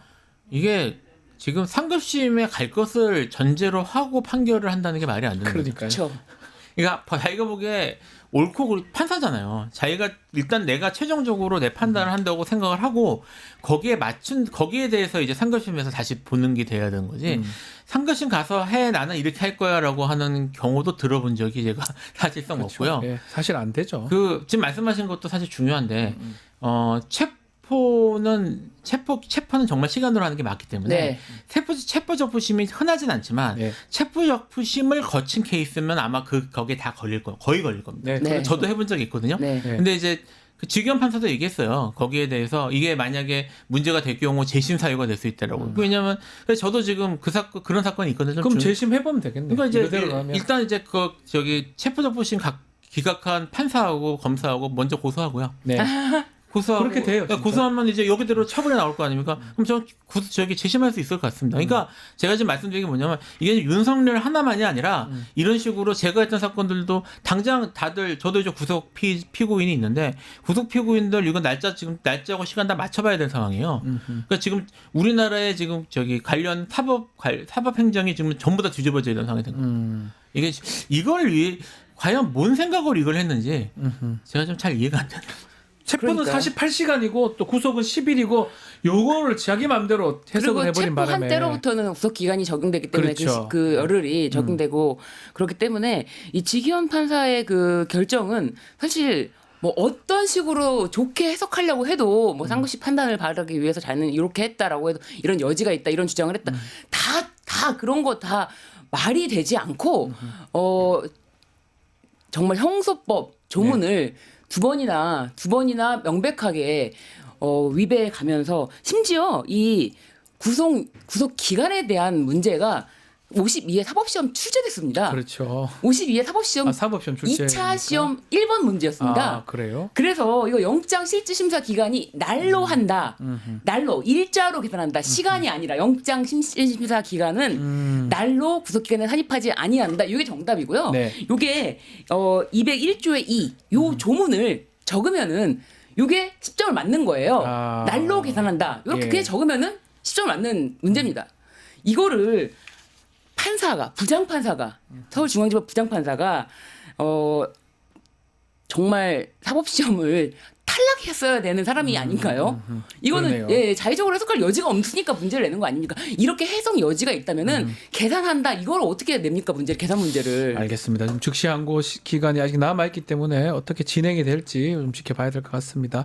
자, 지금 탄핵 선고 앞두고 윤석열 석방 이후에 민주당은 천막 농성을 하고 있는 상황이고요. 국민의힘도 장애 투쟁을 하고 있습니다. 특히 국민의힘이 민주당이 내란 세력이다. 뭐 이런 얘기를 하고 있습니다. 어떻게 봐야 됩니까? 내란죄 구성 요건에 해당이 되는지 모르겠네요. 좀 제발 이제 지금 직위원 판사 얘기는 막 쭉 했는데 이 관련해서 네. 이 지금 이번 사건에 관련해서 가장 이제 눈에 들어 가장 중요한 내용 중에 하나는 뭐냐면 법을 너무 자기 마음대로 해석을 해요. 네. 그 내란죄는 구성 요건이 딱 있고요. 네. 구성 요건이 딱 있고 폭동에 이르러야 되고요. 그다음 헌법기관의 기능을 정지시켜야 됩니다. 이게 지금 폭동이라고 하는 게 우리 다 봤잖아요. 네. 국회에 총 들고 뛰어 들어가는 거 이런 것들이 폭동이거든요. 사실 좀 어떻게 판단할지 모르겠지만 서부지법에 그렇게 난입한 거 이런 것들이 폭동이에요. 폭동이 되겠죠. 지금 민주당 또는 민주당 지지자들이 무슨 폭동을 했습니까? 한 게 뭐 있어요? 그리고 이걸 네. 지금 앉아서 지금 뭡니까? 국힘도 지금 사실상 실력 행사를 하는 건데 뭐 릴레이 단식을 하니 뭐 탄원서를 보내니 지금 얘기를 하고 있는 건데 지금 자기들이 하는 것들이 그러면 똑같이 내란에 해당되는 거거든요. 이게 만약에 해당이 된다면 사실은 말이 안 되는 소리인데 상식적으로 얘기를 해도 너무 말을 쉽게 합니다. 이게 어떤 생각까지 드냐면 내란이란 말을 지금 막 갖다 쓰고 있거든요. 네. 지금 이 내란죄가 사실 헌법상상 가장 무거운 범죄인데 예. 내란죄를 무슨 경범죄 수준으로 가볍게 만들려고 하나 이런 생각이 들 정도로 너무 가볍게 갖다 붙여. 그래서 그런지 지금 국민의힘 지도부는 그렇지 않은데 의원들은 지금 60명이 릴레이 시위도 하고 또 82명이죠. 각하해달라 탄원서 제출도 했는 상황입니다. 뭡니까 이게 80명 정도 넘어가면 당의 그 정상적인 의사표시라고 봐야 되는 거 아니에요? 그러니까 지도부랑 나경원 의원도 이렇게 얘기합니다. 네. 지도부와 다 사전에 논의했다. 음흠. 논의한 얘기다. 그냥 지도부가 그냥 그렇게 뭐 선을 긋고 있다라는 뭐 그런 식으로 쇼잉을 하는 거 그런 게 아니라 다 이야기가 된 거다라고 하는데 이 나경원 의원 등 뭐 82명의 국힘 의원들도 네. 계엄이 위헌이라도 각하해달라. 사실 계엄이 위헌이 아니기는 이거는 계엄 자체가 위헌이라는 건 본인들도 이제 인정을 한다 치더라도 네, 각하해달라는 거예요. 그게 말이 되나요? 주장이긴 하지만. 네, 주장이죠. 계엄이 위헌이라도 각하해달라. 그러니까 계엄이 위헌이라는 거, 위헌일 수밖에 없는 것은 너무나 명백하다. 네. 그렇기 때문에 이 심판 자체를 본안에 끌고 가지를 말아달라. 본안에 끌고 가면 위헌이거든요. 계엄은 위헌이고 파면된다. 이게 너무 명백하니까 그러니까 각하해달라. 심지어 단체장은 각하 부르기 운동을 하자고 글을 썼다가 경북지사죠. 이철우 지사가 예. 삭제하기도 했죠. SNS에 올렸다가 각하라는 게 뭡니까? 아예 뭐 법률적으로는 심판 대상에 삼지 말아라. 그 전하라 부르죠. 그렇죠. 폐하. 네, 왕입니다. 왕으로 모셔라. 쓰지 왕으로 않는 모시기. 용어인데, 그죠? 네. 예. 왕으로 모시기 운동이라도 해서라도 모든 걸 다 걸자. 뭐 이렇게 이야기를 하고 있어요. 그리고 뭐 김 변호사님께도 말씀해 주셨지만 내란이라는 거 이미 국민의힘 서천호 의원이 네. 헌재를 때려 부시자 이런 이야기까지 했습니다. 때려 부시자 이런 폭력 이걸 선동하는 것을 내란이라고 하는 겁니다. 네. 지금 국민의힘이 좀 이상한 것 같아요. 지도부 의견은 아니고 대다수 많은 의원들은 저렇게 내란에 지금 동조하는 듯한 어떤 탄원서 같은 거 내기도 하고 또 일부 뭐 김상호 의원 같은 사람은 소신 발언을 하기도 하는데 어떻습니까? 정말 국민의힘은 윤석열 돌아오기를 바라는 거예요. 어떻게 봐야 됩니까? 이건 추측입니다만 예. 지금 국민의힘은 윤석열 이유를 보고 있는 것 같아요. 이게 사실 어떻게 보면 우리나라 현대사의 비극이지만 네. 어쨌든 국힘에서 연속으로 2번 탄핵이 되는 대통령을 배출하지 않았겠습니까? 네. 그러니까 이제 박근혜의 기억이 아직 생생할 텐데 그렇죠. 박근혜 때에 이제 국민들 분노가 워낙 심하고 하니까 사실 국힘이 좀 밀린 느낌이 있고요. 네. 그 결과 국힘이 문재인 정권 내내 거의 4년 정도 지날 때까지 사실 거의 수습을 못했습니다. 아무것도 못했어요. 아무것도 못하다가 결국 극적으로 정권을 가져왔는데 그 정권을 가져와서 된 그 윤석열이 원래 그쪽 정치인이 아니잖아요. 네. 자기를 죽이던 사람이에요. 예, 그러니까 용병 영입해서 한 건데 이제 그런 경험들을 해보니까 그때 당시 우리가 박근혜 때 반성하고 뭔가 이런 국민들의 분노에 호응하고 하는 것들이 우리에게 도움이 되지 않았다라는 판단을 하는 게 아닌가라는 생각이 들어서 사실 저는 이번에 이제 윤석열 처음 이 사건 터졌을 때부터 국힘이 그렇게 지난번과 다르게 행동할 거라는 생각을 했거든요. 네. 근데 지금 국힘의 어쨌든 국힘의 코어 지지층들은 결집을 해줬단 말입니다. 네. 그러니까 이제 그 사람들이 이른바 극우 세력이라서 문제가 되는 거지만 그 사람들을 붙잡고 뭐 적어도 2자릿수 지지율을 유지할 수 있으면 이후를 도모해 볼 수 있다고 생각을 하는 것 같아요. 그러기 위해서는 그 사람들 입맛에 맞는 거 계속 던져주면서 그들을 결정시킬 필요가 있는데 이게 국민의힘 쪽에서도 아까 말씀하셨던 것처럼 지도부가 이거를 공식적인 당 입장으로 하면 지도부가 공식적으로 그 헌법과 법률을 무시한다는 게 되는 거예요. 위헌 정당이 되게. 예, 사실 이건 더 이상 피해갈 수가 없는 상황이에요. 그래서 너무나 명백하니까. 그러니까 국힘 지도부에는 여기에 대해서 마치 유보적인 태도를 보이는 것처럼 하고 지금 대다수의 국힘 정치인들은 거기에 잘 보이는 모습들을 하는 것 같습니다. 그래서 이게 오히려 윤석열이 돌아올 가능성이 있는 것 같으면 윤석열에 충성하는 모습을 보여야 되는데 그게 아니라 계속 선동적인 그래서 이게 대중들을 선동하는 듯한 그런 모습들을 보이고 있거든요. 이건 이유로 보는 게 아닌가 이런 생각이 들어요. 알겠습니다. 윤상현 의원은 의원 총사퇴하자. 네. 국힘 맞아요. 의원 총사퇴하자라고 하면서 피켓은 탄핵 각하라고 써 있는데 거기다가 한 글자 빠진 것 같아요. 탄핵된 각하. 각하라고 부르고 싶으면 불러도 되는데 예. 탄핵된 각하. 탄핵된 각하. 네, 탄핵된. 예. 네, 탄핵된 파면된. 네. 네, 그렇게 각하. 의원 총사퇴. 뭐 하면 좋습니다. 하면 좋은데 네. 과연 윤상현 본인부터 할까? 아무도 믿지 않습니다. 아무도. 네, 오죽하면 김상호 의원도 선배님부터 하십시오. 예. 선배님부터 하십시오라고 얘기를 하면서 본인만 해요. 뭐 네네네. 총사퇴 왜 합니까? 할 이유가 뭐가 있습니까? 말도 안 되는 얘기를 자꾸 반복해서 김상호 하는 의원은 거는 만약에 이건 말도 안 된다라는 그것 때문에 탄핵이 만약 기각된다면 본인은 죽을 때까지 단식을 할 거다. 죽을 때까지. 예. 죽을 때까지 단식을 할 거다라고 네. 할 정도로 이거는 누구라도 이 사안에 대해서 객관적으로 이 이념을 떠나서 이 사안이 어떠한지 법조문과 이 상황을 따져보면은 누구라도 이거는 탄핵은 인용되고 파면된다. 이거는 피할 수가 없다. 그렇기 때문에 뭐 의원 총사퇴 이런 이야기를 하는데 뭐 그냥 하는 말이죠. 그렇죠. 너무 그냥 하는 말이죠. 자, 오늘 그리고 감사원장, 체제 감사원장 또 검사들 3명에 대해서 탄핵 심판 선고가 있습니다. 또 이 선고 때문에 윤석열 탄핵 심판 선고가 다음 주로 갈 수 있다는 관측도 있고 어떻게 전망하십니까? 저는 이제 일반적으로는 네. 적어도 2, 3일 전에는 통보를 하지 않냐. 네. 그러니까 아직도 통보가 안 된 걸 봐서는 다음 주로 넘어가는 게 아니냐라는 추측이 있는 건 네. 맞고요. 근데 사실 뭐 언제까지 통보를 해야 된다라는 규정이 있는 건 아닙니다. 당사자한테 알려주면 되거든요. 네. 뭐 당사자한테 안 되면 사람 보내서 알려주든지. 그리고 이거 지금 뭐 이제 어제 인터넷에서 돈 그린 것 같긴 한데. 밭글인가요? 예. 그러니까 뭐 저기 지금 윤석열 대통령이 수령을 거부하고 있어서 뭐 이런 말을 했었는데 지금은 대리인이 지정돼 있기 때문에 그렇게 할 수가 없고요. 네. 그리고 대리인이 도망다니는 건 의미가 없거든요. 직원들한테 전달해주면 그러니까 아무한테나 줘도 되는 아무한테 줘도 되는 거니까 그래서 그건 아닐 거고요. 근데 이제 지금 상황이 워낙 이상하기 때문에 지금 우리 오늘 방송 주제도 일반적이지 않다. 법도 엉망이고 다 이상한 얘기를 계속 반복하고 있습니다. 네, 상황이 되기 때문에 네. 지금 그 위협을 가장 크게 느낄 헌법재판소가 그렇게 여유 있게 하지 않을 가능성도 충분히 있습니다. 제 말씀은 제가 이제 내일 할 가능성이 여전히 높다고 생각하다고 말씀을 드렸는데 네. 오늘 오후에 통보를 하든지 이야기를 하든지 심지어 몇 시간 전에 얘기하고 뭐 10시쯤에 오늘 오후 2시에 선고하니까 그렇게들 아세요라고 보도자료 뿌려버리고 그리고 할 가능성도 충분히 그럴 있어서 수도 있다는 그래서 거죠? 요거를 뭐 지금 저는 이거 지금 저기 일반적으로 오늘 안 됐으니까 뭐 이제 오늘까지 안 됐으니 다음 주로 넘어간다 이렇게 판단할 건 아닌 것 같아요. 오늘 저기 오전 10시에 요 탄핵은 어떻게 선고가 날까요?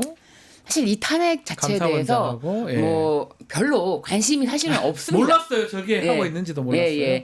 별로 많은 관심이 국민들이. 없을 정도로 지금 뭐 감사원장, 뭐 이창수 중앙지검장 이런 사람들이 뭐 탄핵이 돼서 뭐 파면이 되든 말든 아무런 관심이 없는데 다만 이거를 또 소재로 삼아서 기사들이 쏟아지겠죠.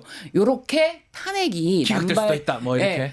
뭐 남발되었다. 이런 탄핵이 남발된 것이 민주당의 폭거를 뭐 증명한다. 뭐 이런 기사거리는 뭐 나올 수 있겠지만 중요한 거는 그것이 아니다. 중요한 거는 이런 것과 내란과 이거는 중요도가 너무 다르지 않습니까? 네. 중요도가 다르고 이런 탄핵이 뭐 감사원장이라든지 중앙지검장의 탄핵 자체가 뭐 기각 결정이 난다고 하더라도 아무런 영향이 없다. 윤석열의 파면에는 아무런 영향을 줄 수 없을 것이다. 이렇게 같이 볼 필요도 예, 없다. 생각하시면 되고 그리고 주말에 뭐 대규모 집회가 뭐 염려가 된다라고는 하시지만 사실 이 파면을 기원하는 이런 집회는 이제 저도 이제 자주 나가 봅니다만 굉장히 평화롭습니다. 그리고 사실 한 마음으로 함께 뜻을 모아서 거기 있는 것 자체로 많은 뭐랄까요 서로 간의 힐링이 되는 것이고 그 시간을 함께하는 것이고 우리가 뜻이 같다라는 것을 보여주는 것이지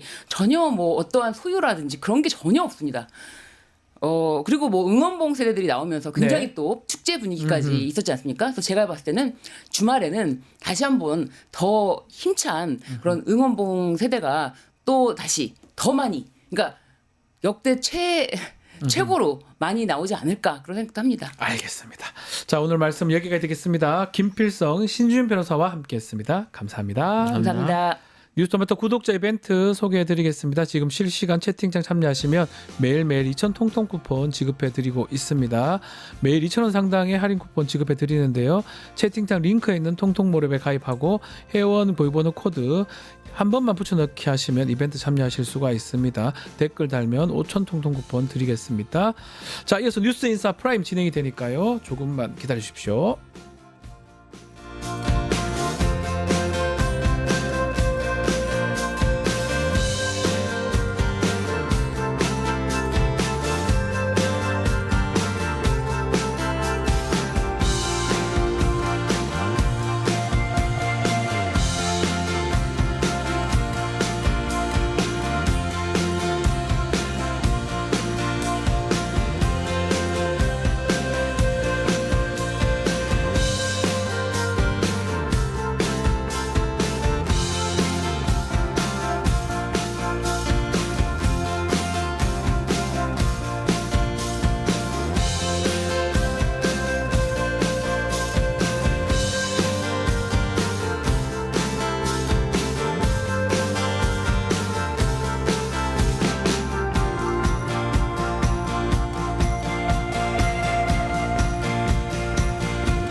한 발 더 들어가는 고품격 시사대담 뉴스 인사 프라임 시작해 보겠습니다.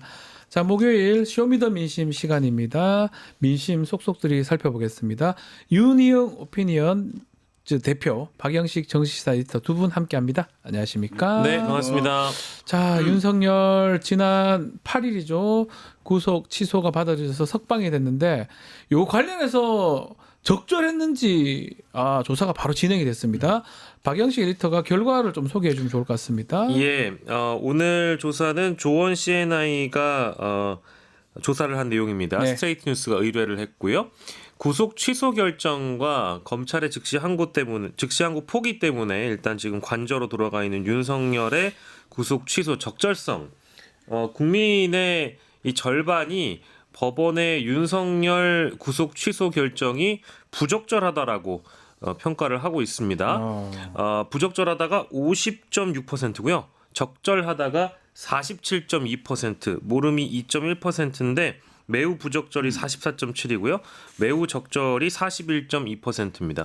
이따가 저희가 중도층 관련된 내용도 저희가 좀 다뤄보겠습니다만은 네. 이념 성향 중도층으로 가면은 이 비율 자체가 굉장히 높습니다. 60.1%가 부적절이고요.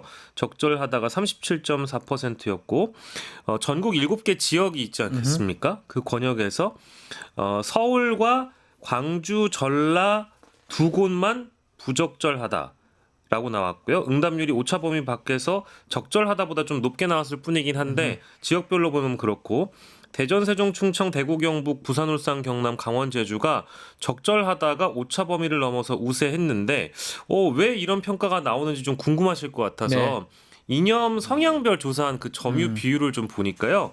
이번 조사가 2,001명을 조사했는데 보수가 676명이고요. 진보가 370명입니다. 아, 차이가 많이 나네요. 차이가 많이 나고 예. 중도가 802명, 잘 모르겠다가 153명인데 진보 보수 비율만 따져보더라도 대략적으로 약 2배 차이가 난다라는 점에서 이 내용을 참고하시면 되겠습니다. 자, 어떻게 봐야 됩니까? 중도층을 좀 보는 게 맞는지, 또 지금 진보층하고 보수층하고 차이가 많이 난 표집된 것 같아요.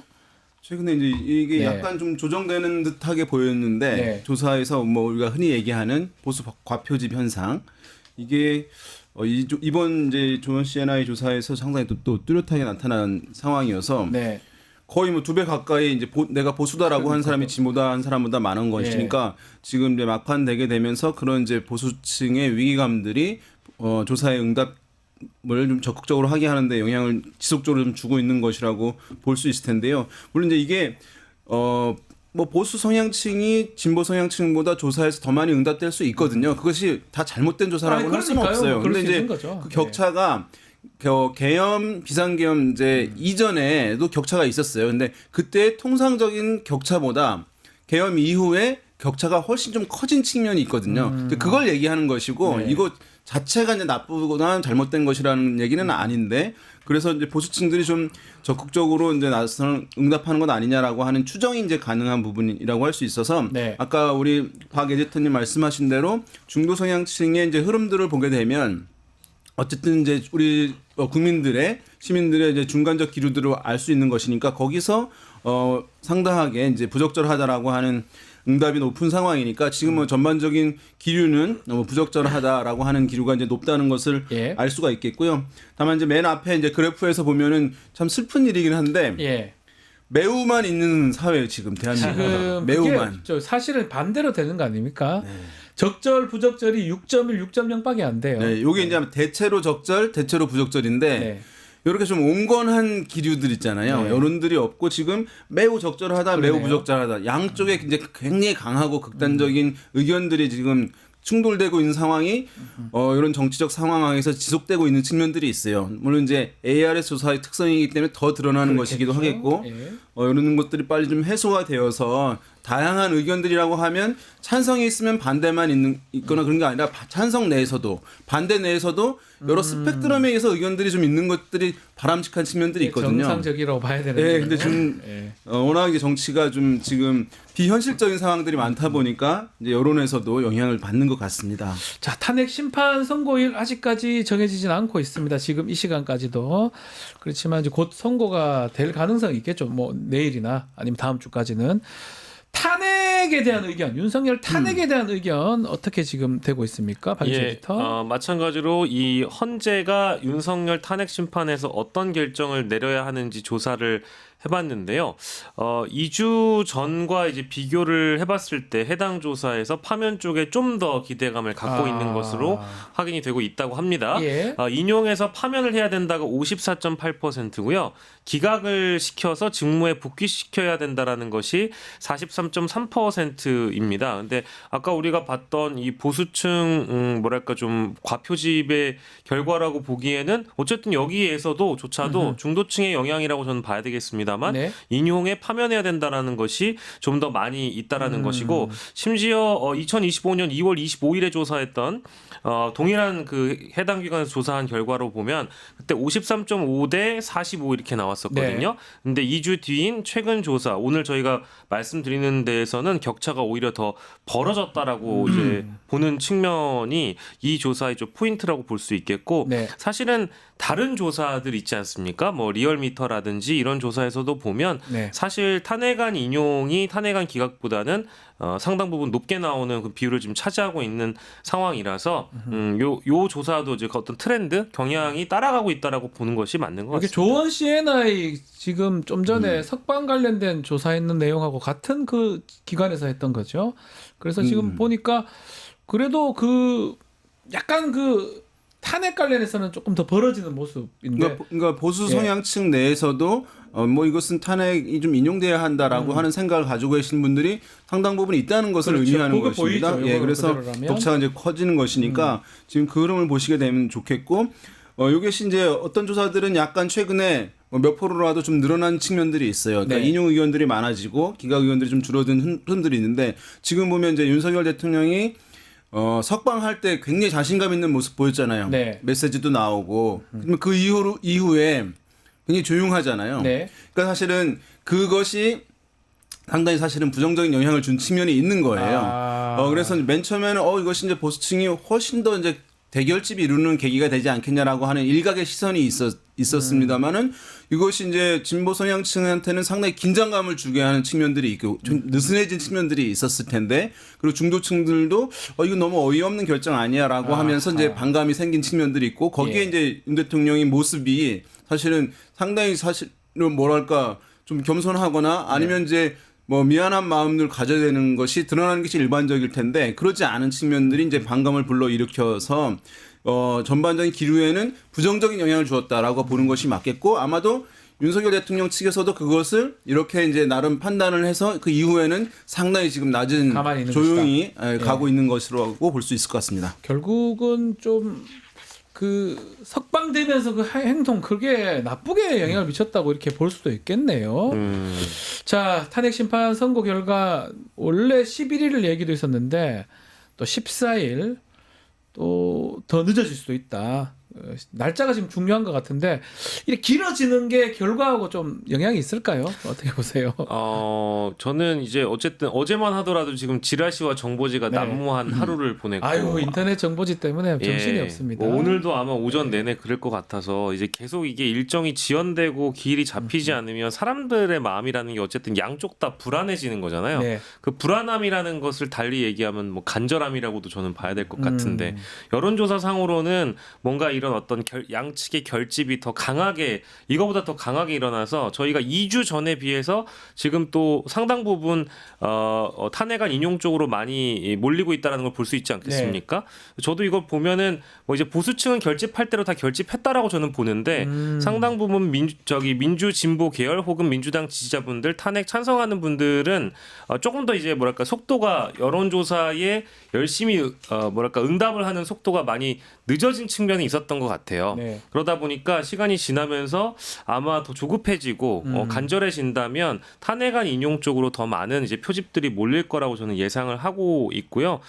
뭐랄까 이제 이 결과적으로 봤을 때 이게 자꾸 지연이 된다라는 것은 한편으로 더 뭐랄까 이 어떤 양쪽의 충돌, 물리적인 충돌까지도 가능성이 높아지는 것이고 헌법재판관들에 대한 뭐 나쁜 행위겠습니다만 테러 행위 같은 것들이 그렇죠. 일어날 수 있는 가능성이 더 높아지는 거니까 좀 빠른 결론이 났으면 좋겠다라는 생각이 들고 이게 이번 주를 넘기게 되면 저는 헌법재판관들 내부에서도 과연 우리가 이 파면 결정을 했을 때 윤석열이 이것을 수긍할까? 이거를 크게 고민하고 있다고 좀 보거든요. 그래서 내일 당장 선고를 해야 되는 어떤 당위성을 설명드린다면 주말에는 더 많은 분들이 모여가지고 그 불안함과 조급함을 표출하는 그런 시위와 집회가 이어질 것이고 시간이 길어지면 길어질수록 헌법재판관들이 어떤 명령이나 선택 그 결과를 도출하는데 피청군이 따르지 않을 가능성이 점점 높아질 것 같아요. 즉 헌재 재판관들의 실행력이 더 떨어지는 결과를 낳을 수 있다. 그래서 좀 빠른 결론을 내는 것이 여론에게도 중요하지만 국가 안정을 위해서도 중요하다는 말씀을 꼭 드리고 싶습니다. 실제로도 우리가 언론에서 3월 14일을 많이 예측을 했습니다. 그래서 아직 늦어진 건 아니에요. 대부분 이제 솔직히 많은 언론에서는 14일 정도 하지 않겠나 금요일 날 많이 했으니까 예측을 했고 아직까지 시간이 남아 있고 뭐 2, 3일 전에 통보한 게 간행이 나왔는데 그게 법은 아니고요. 오늘 할 수도 있고 당일날 해도 돼요. 네. 당일날 오늘 좀 이따 선고할게요. 해도 되는 상황이기 때문에 어떻습니까? 선고 날짜 결과 우리 윤희용 대표님도 한번 짚어주시면 좋을 것 같아요. 덕께서 잘 말씀해 주셔가지고 이게 어쨌든 헌재 결정이라는 것이 이제 국가 공동체의 이런 헌법적인 문제들 이걸로 인해서 사회적으로 문제 발생하는 상황을 조기에 종결함으로써 다시 안정을 쉽게 빨리 찾기 위함으로써 이제 헌재 결정이 이루어지는 것이잖아요. 네. 그런 측면에서 이것을 더 늦추는 것은 사실은 헌재가 뭐 저는 좋은 결정 아니라고 생각하거든요. 네. 그래서 최대한 빠르게 결정을 내리는 것이 국가를 위해서는 지금 굉장히 필요한 부분이기 때문에 저도 뭐 이번 주에 하면 좋긴 하겠는데 다른 또 탄핵 재판들이 많이 있어서 탄핵 결정들이 많이 있어서 봐야 되겠습니다만은 좀 늦어지지 않는 것이 지금 너무 필요하다 이렇게 생각합니다. 알겠습니다. 자, 차기 대선 주자 여론조사도 살펴보겠습니다. 결과를 우리 박영식 에디터께서 좀 소개해 주십시오. 예, 차기 대선 대권 주자 적합도를 조사를 해봤습니다. 지금 그래프로 보시는 것처럼 이재명 민주당 대표가 42.8%의 응답률을 얻어서 가장 적합한 대권 주자로 꼽혔고요. 예. 이어서 여권 잠룡 4인입니다. 김문수 19.1%, 한동훈 8.4%, 홍준표 대구시장이 6.4%, 오세훈 서울시장이 6.2로 나타났고요. 그 뒤로는 개혁신당 이준석 의원이 2.5, 김동연 경기지사가 2.2, 김부겸, 김경수 각각 1.2, 이철우 0.6, 그 외의 인물 2.7, 없음 모름이 6.7%로 나왔는데 지금 마찬가지로 아까 우리가 2주 전 결과랑 비교해가지고 봤던 경우가 있었잖아요. 네. 근데 2주 전보다 이재명 대표의 응답률이 2.4%포인트가 증가했습니다. 증가했네. 증가했고 예. 여권 잠룡 4인이라고 표현되는 이 4명의 인물에 대한 응답률이 0.4%포인트 또 감소했다라고 하니까 이 대목을 좀 유심히 봐야 될 것 같고요. 뭐 물론 이 보수층의 응답률이 이 조사에서 일단 높다고 아까 초반에 말씀을 드렸잖아요. 네. 근데 이재명 대표의 그 응답률 상승 중에는 보수층에서도 이재명 대표에 대해서 적합도 평가를 주는 분들이 더 늘어났다라는 대목이 좀 눈에 꼽히는 것 같은데 그 이유는 아마 최근에 민주당은 보수 정당이다 이제 이런 중도 보수 예. 이런 표현을 하신 적이 있어서 그 영향이지 않을까라는 생각도 좀 들고요. 아니면 시간이 감으로 인해서 뭔가 어떤 지도자성이라든지 준비된 대권 주자라는 사람이 누구인가에 대한 평가, 뭔가 좀 국가에 대한 안정 이런 것들을 평가를 한다라고 하면 그래도 지금 수권 정당의 모습을 갖춘 정당이 어디인가에 대해 좀 평가를 하고 있는 것 같다는 생각이 좀 듭니다. 네. 자, 지금 또 여권을 좀 살펴보면 한동훈 전 대표가 이제 조금 올라가는 모양새고 김문수 장관은 조금 떨어지는 모양새입니다. 뭐 어떻게 좀 윤 대표님 보고 계십니까? 예, 지금 보수에서는 요 4명 이제 어떻게 될 것인지 네. 주목이 되는 상황인데 김문수 장관이 뭐 이번 조사에서는 지난 조사에 비해서 약간 떨어지긴 했습니다만은 그래도 20%에 가까운 20%예요, 거의. 상당히 높아진 거예요. 초반에 진출했을 때는 한 10% 초반대였으니까 네. 그 전반적으로 흐름을 봤을 때는 좀 그 흐름이 좀 두터워진 상황이 있거나 아니면 흔들리지 않고 있는 상황이라고 보는 것이 일단은 맞을 것 같아요. 네. 그래서 지금 이 흐름으로 간다고 하면 국민의힘의 경선룰 등을 관련해서 봤을 때는 경선룰에서 뭐냐면은 이제 TK 영남에서의 이제 강성 보수층들의 당원 비중이 높은 거잖아요. 네. 그런 흐름을 반영한 것을 볼 때는 김문수 장관이 후보가 될 가능성이 있는 거예요. 상당히 높은 거예요. 이거대로라면. 예. 네. 그래서 그렇지만 이제 또 한편에서는 고민이 좀 있다는 얘기도 전해져요.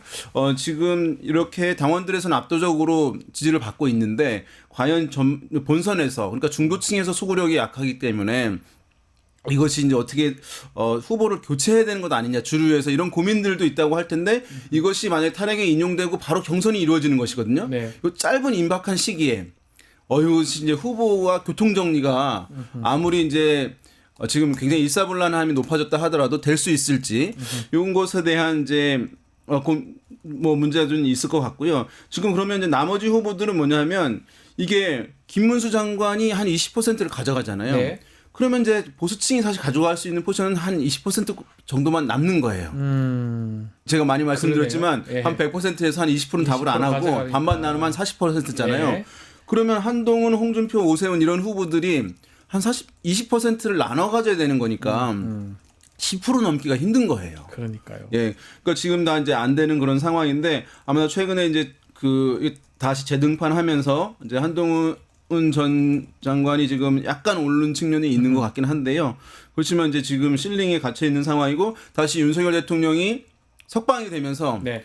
캠페인을 이제 아예 못 하고 있는 상황이 돼버렸습니다. 난감해져 버렸어요. 네, 그래서 일단은 뭐 지금 제약될 수밖에 없는 상황인데 어쨌든 이제 탄핵 결정이 되면 다시 활성화되긴 하겠죠. 네, 하나만 짚어보죠. 이재명 대표는 26일 날 선거법 2심 선고를 앞두고 있습니다. 이게 대선 행보에 영향을 좀 미칠까요? 저는 일단 공직선거법을 기소한 것 자체를 문제 의식을 갖고 보는 사람이라서 아마 저처럼 생각하시는 분들이나 혹은 민주당 지지자분들은 아마 이제 그 결과에 대해서 뭐 유무죄에 대한 판단 이전에 네. 기소 자체를 잘못됐다고 보시는 시각들이 분명히 있을 거기 때문에 대선 가도에 큰 영향이 없을 거라고 생각하실 수도 있겠지만 네. 제가 판단하기에는 1심과 2심 즉 우리가 사실심이라고 부르는 곳에서 둘 다 유죄에 나오면 이게 이제 대법 판결 나기 이전에 조기 대선에 출마해서 대통령 이 된다라는 것 자체를 다수 주류 언론과 보수층에서는 이걸 받아들이지 않을 가능성이 그렇죠. 높고 예. 또 중도 무당층의 시각도 분명히 중요할 텐데 이게 뭐 사실 중도 무당층의 관점이라는 것이 이 법률적 해석이나 이 법률 이슈, 이 사법적 리스크에 대한 부분을 굉장히 좀 예민하게 받아들이는 성향들이 있는 것 같더라고요. 네. 이제 그러다 보니까 분명히 대선 출마 자체에 자격이 있느냐를 문제 삼을 가능성은 분명히 있다라고 봅니다. 하지만 저는 결과적으로 다시 말하면 이 2심 결과는 1심과는 달라질 거라는 예상을 저 개인적으로 좀 하고 있고요. 네. 만약에 2심 결과가 이재명 대표에게 유리하게 나온다라고 하면 뭐 사실 뭐 날개를 단다라고 볼 수밖에 없는 그런 오히려. 상황이 되겠죠. 예. 네, 저는 사실 근데 2심 선고보다는 이 모든 대선 주자들과 국민 여러분들께 가장 크게 영향을 끼치는 것은 윤석열의 탄핵 선고입니다. 선거 결과가 결과가 중요하지. 예. 26일에 있을 이재명 대표의 선거법 2심 선고는 어떻게 보면 아주 큰 영향을 줄 수 있는 비중 있는 일이 될 수는 없다라고 생각을 하는 것이고 그리고 이게 너무 많이 이제 보수 언론들이나 보수층에서 관심을 갖고 있는 사안이고 여기에서 반드시 유죄가 나올 거라고 이제 기대를 하시는 분들이 그 지지층에 많기 때문에 오히려 26일 이후에 탄핵 선고를 해야 된다라는 강조를 자꾸 하고 있거든요. 네, 그렇습니다. 근데 예. 이거는 잘 모르겠어요. 그 그렇게까지 봐야 되는 전에 건지. 결론은 아마 나올 것 같긴 한데요. 예, 뭐 하고 싶은 제가 말씀. 봤을 때는 뭐 이재명 대표 2심에서 유죄가 나온다, 네. 1심과 비슷한 결과 나온다 하면은 상당히 이제 보수 진영에서의 이제 공세 이것을 소재로 한 강화될 가능성은 이제 있다고 할 수 있을 텐데 이것이 이제 대선에 어떻게 영향을 줄 것이냐 과정에서 이렇게 볼 수 있습니다. 이것이 결과가 나왔고 이제 그 자체만으로는 필요 조건일 뿐인데 그렇죠. 충분 조건은 뭐냐 하면 영향을 줄 수 있는 그래서 이재명 대선 주자들이 다자 대결이라든가 아니면 여권 후보들과의 1대1 가상 대결 등에서 이것이 부정적인 영향이 나타난다 하는 것이 이제 확인이 되느냐 여부가 매우 중요할 것 같아요. 네. 그래서 이제 이재명 대표 2심이 나왔는데 그걸로 인해서 다자 대결에서 이전에 비해서 지지율도 떨어진 조사 결과들이 나오고 또 여권의 어떤 주자와 1대1 가상 대결 조사를 했는데 이제 좀 불안한 모습들이 이제 잡히고 이렇게 되면 내 외부에서의 이제 어떤 비난과 공세들이 더 거세질 수 있는 것이니까 이제 그래서 그런 현상이 더해지느냐 단순히 이제 선고 난 것으로만 그치는 것이 아니라 그 선고 플러스 이런 변화가 나타나느냐 여부가 이제 매우 중요할 것 같고 만약에 어떤 변화도 별로 나타나지 않는다 그러면 아마 이게 경선 과정일 가능성이 있거든요. 그렇죠. 그때 되면 그냥 가버릴 가능성이 이제 있는 것이니까 갈 수도 있다. 예, 그 여론의 흐름을 봐야 될 것 같습니다. 자, 정당 지지율도 짚어보겠습니다. 박영식 에디터 어떤 흐름을 지금 보이고 있습니까? 예, 국민의힘 지지도가 결론부터 말씀드리면 국민의힘 지지도가 더불어민주당 지지도를 앞서는 현상이 또 나왔습니다. 1월 셋째 주 이후에 이 조사에서는 계속적으로 국민의힘이 더 높은 조사가 나오고 있는 그런 네. 상황인데요. 양당 간 격차가 이게 어쨌든 윤석열 석방 이후에도 오차 범위 내에서도 이제 줄어든 것으로 확인이 일단 되고 있고요. 국민의힘 41.9%, 더불어민주당 40.4%로 일단 집계가 됐습니다. 조국혁신당이 2.7%, 개혁신당이 1.7%, 1.6%, 기타 정당은 2%로 나왔는데요.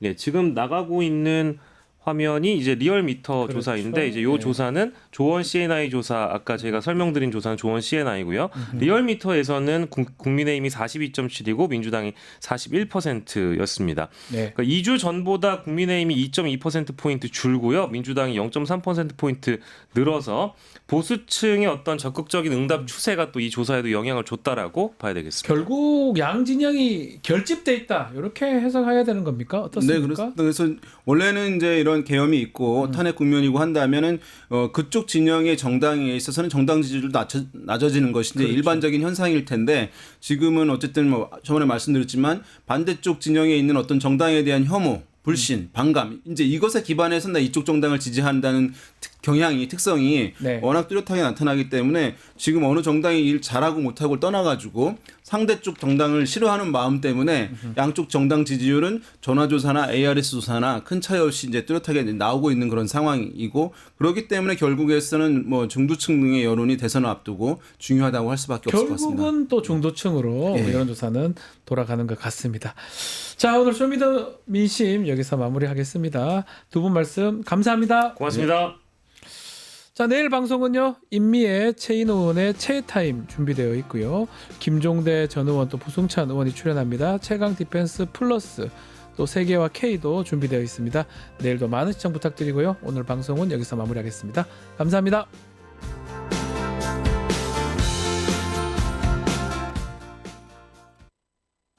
뉴스토마토 K평화연구원이 12.3 내란을 막아낸 시민영웅 1000명 찾기 프로젝트를 진행합니다. 비상계엄 선포 이후 국회, 광화문, 남태령, 한남동 공관, 헌법재판소 등지에서 내란을 막고 탄핵소추를 이뤄낸 시민영웅 1000명을 찾아내 대한민국 민주주의의 역사로 기록하고 시상의 본보기로 삼음으로써 민주주의를 더 널리 확산하기 위한 프로젝트입니다. 이 과정에 직접 참여했거나 참여자를 추천해 주실 분들은 우측 제보하기 QR코드나 아래 메일로 추천 및 제보해 주세요. 민주시민 여러분의 많은 참여 바랍니다. 뉴스토마토 K평화연구원과 함께 해주실 분들의 추천 제보 및 후원을 기다립니다.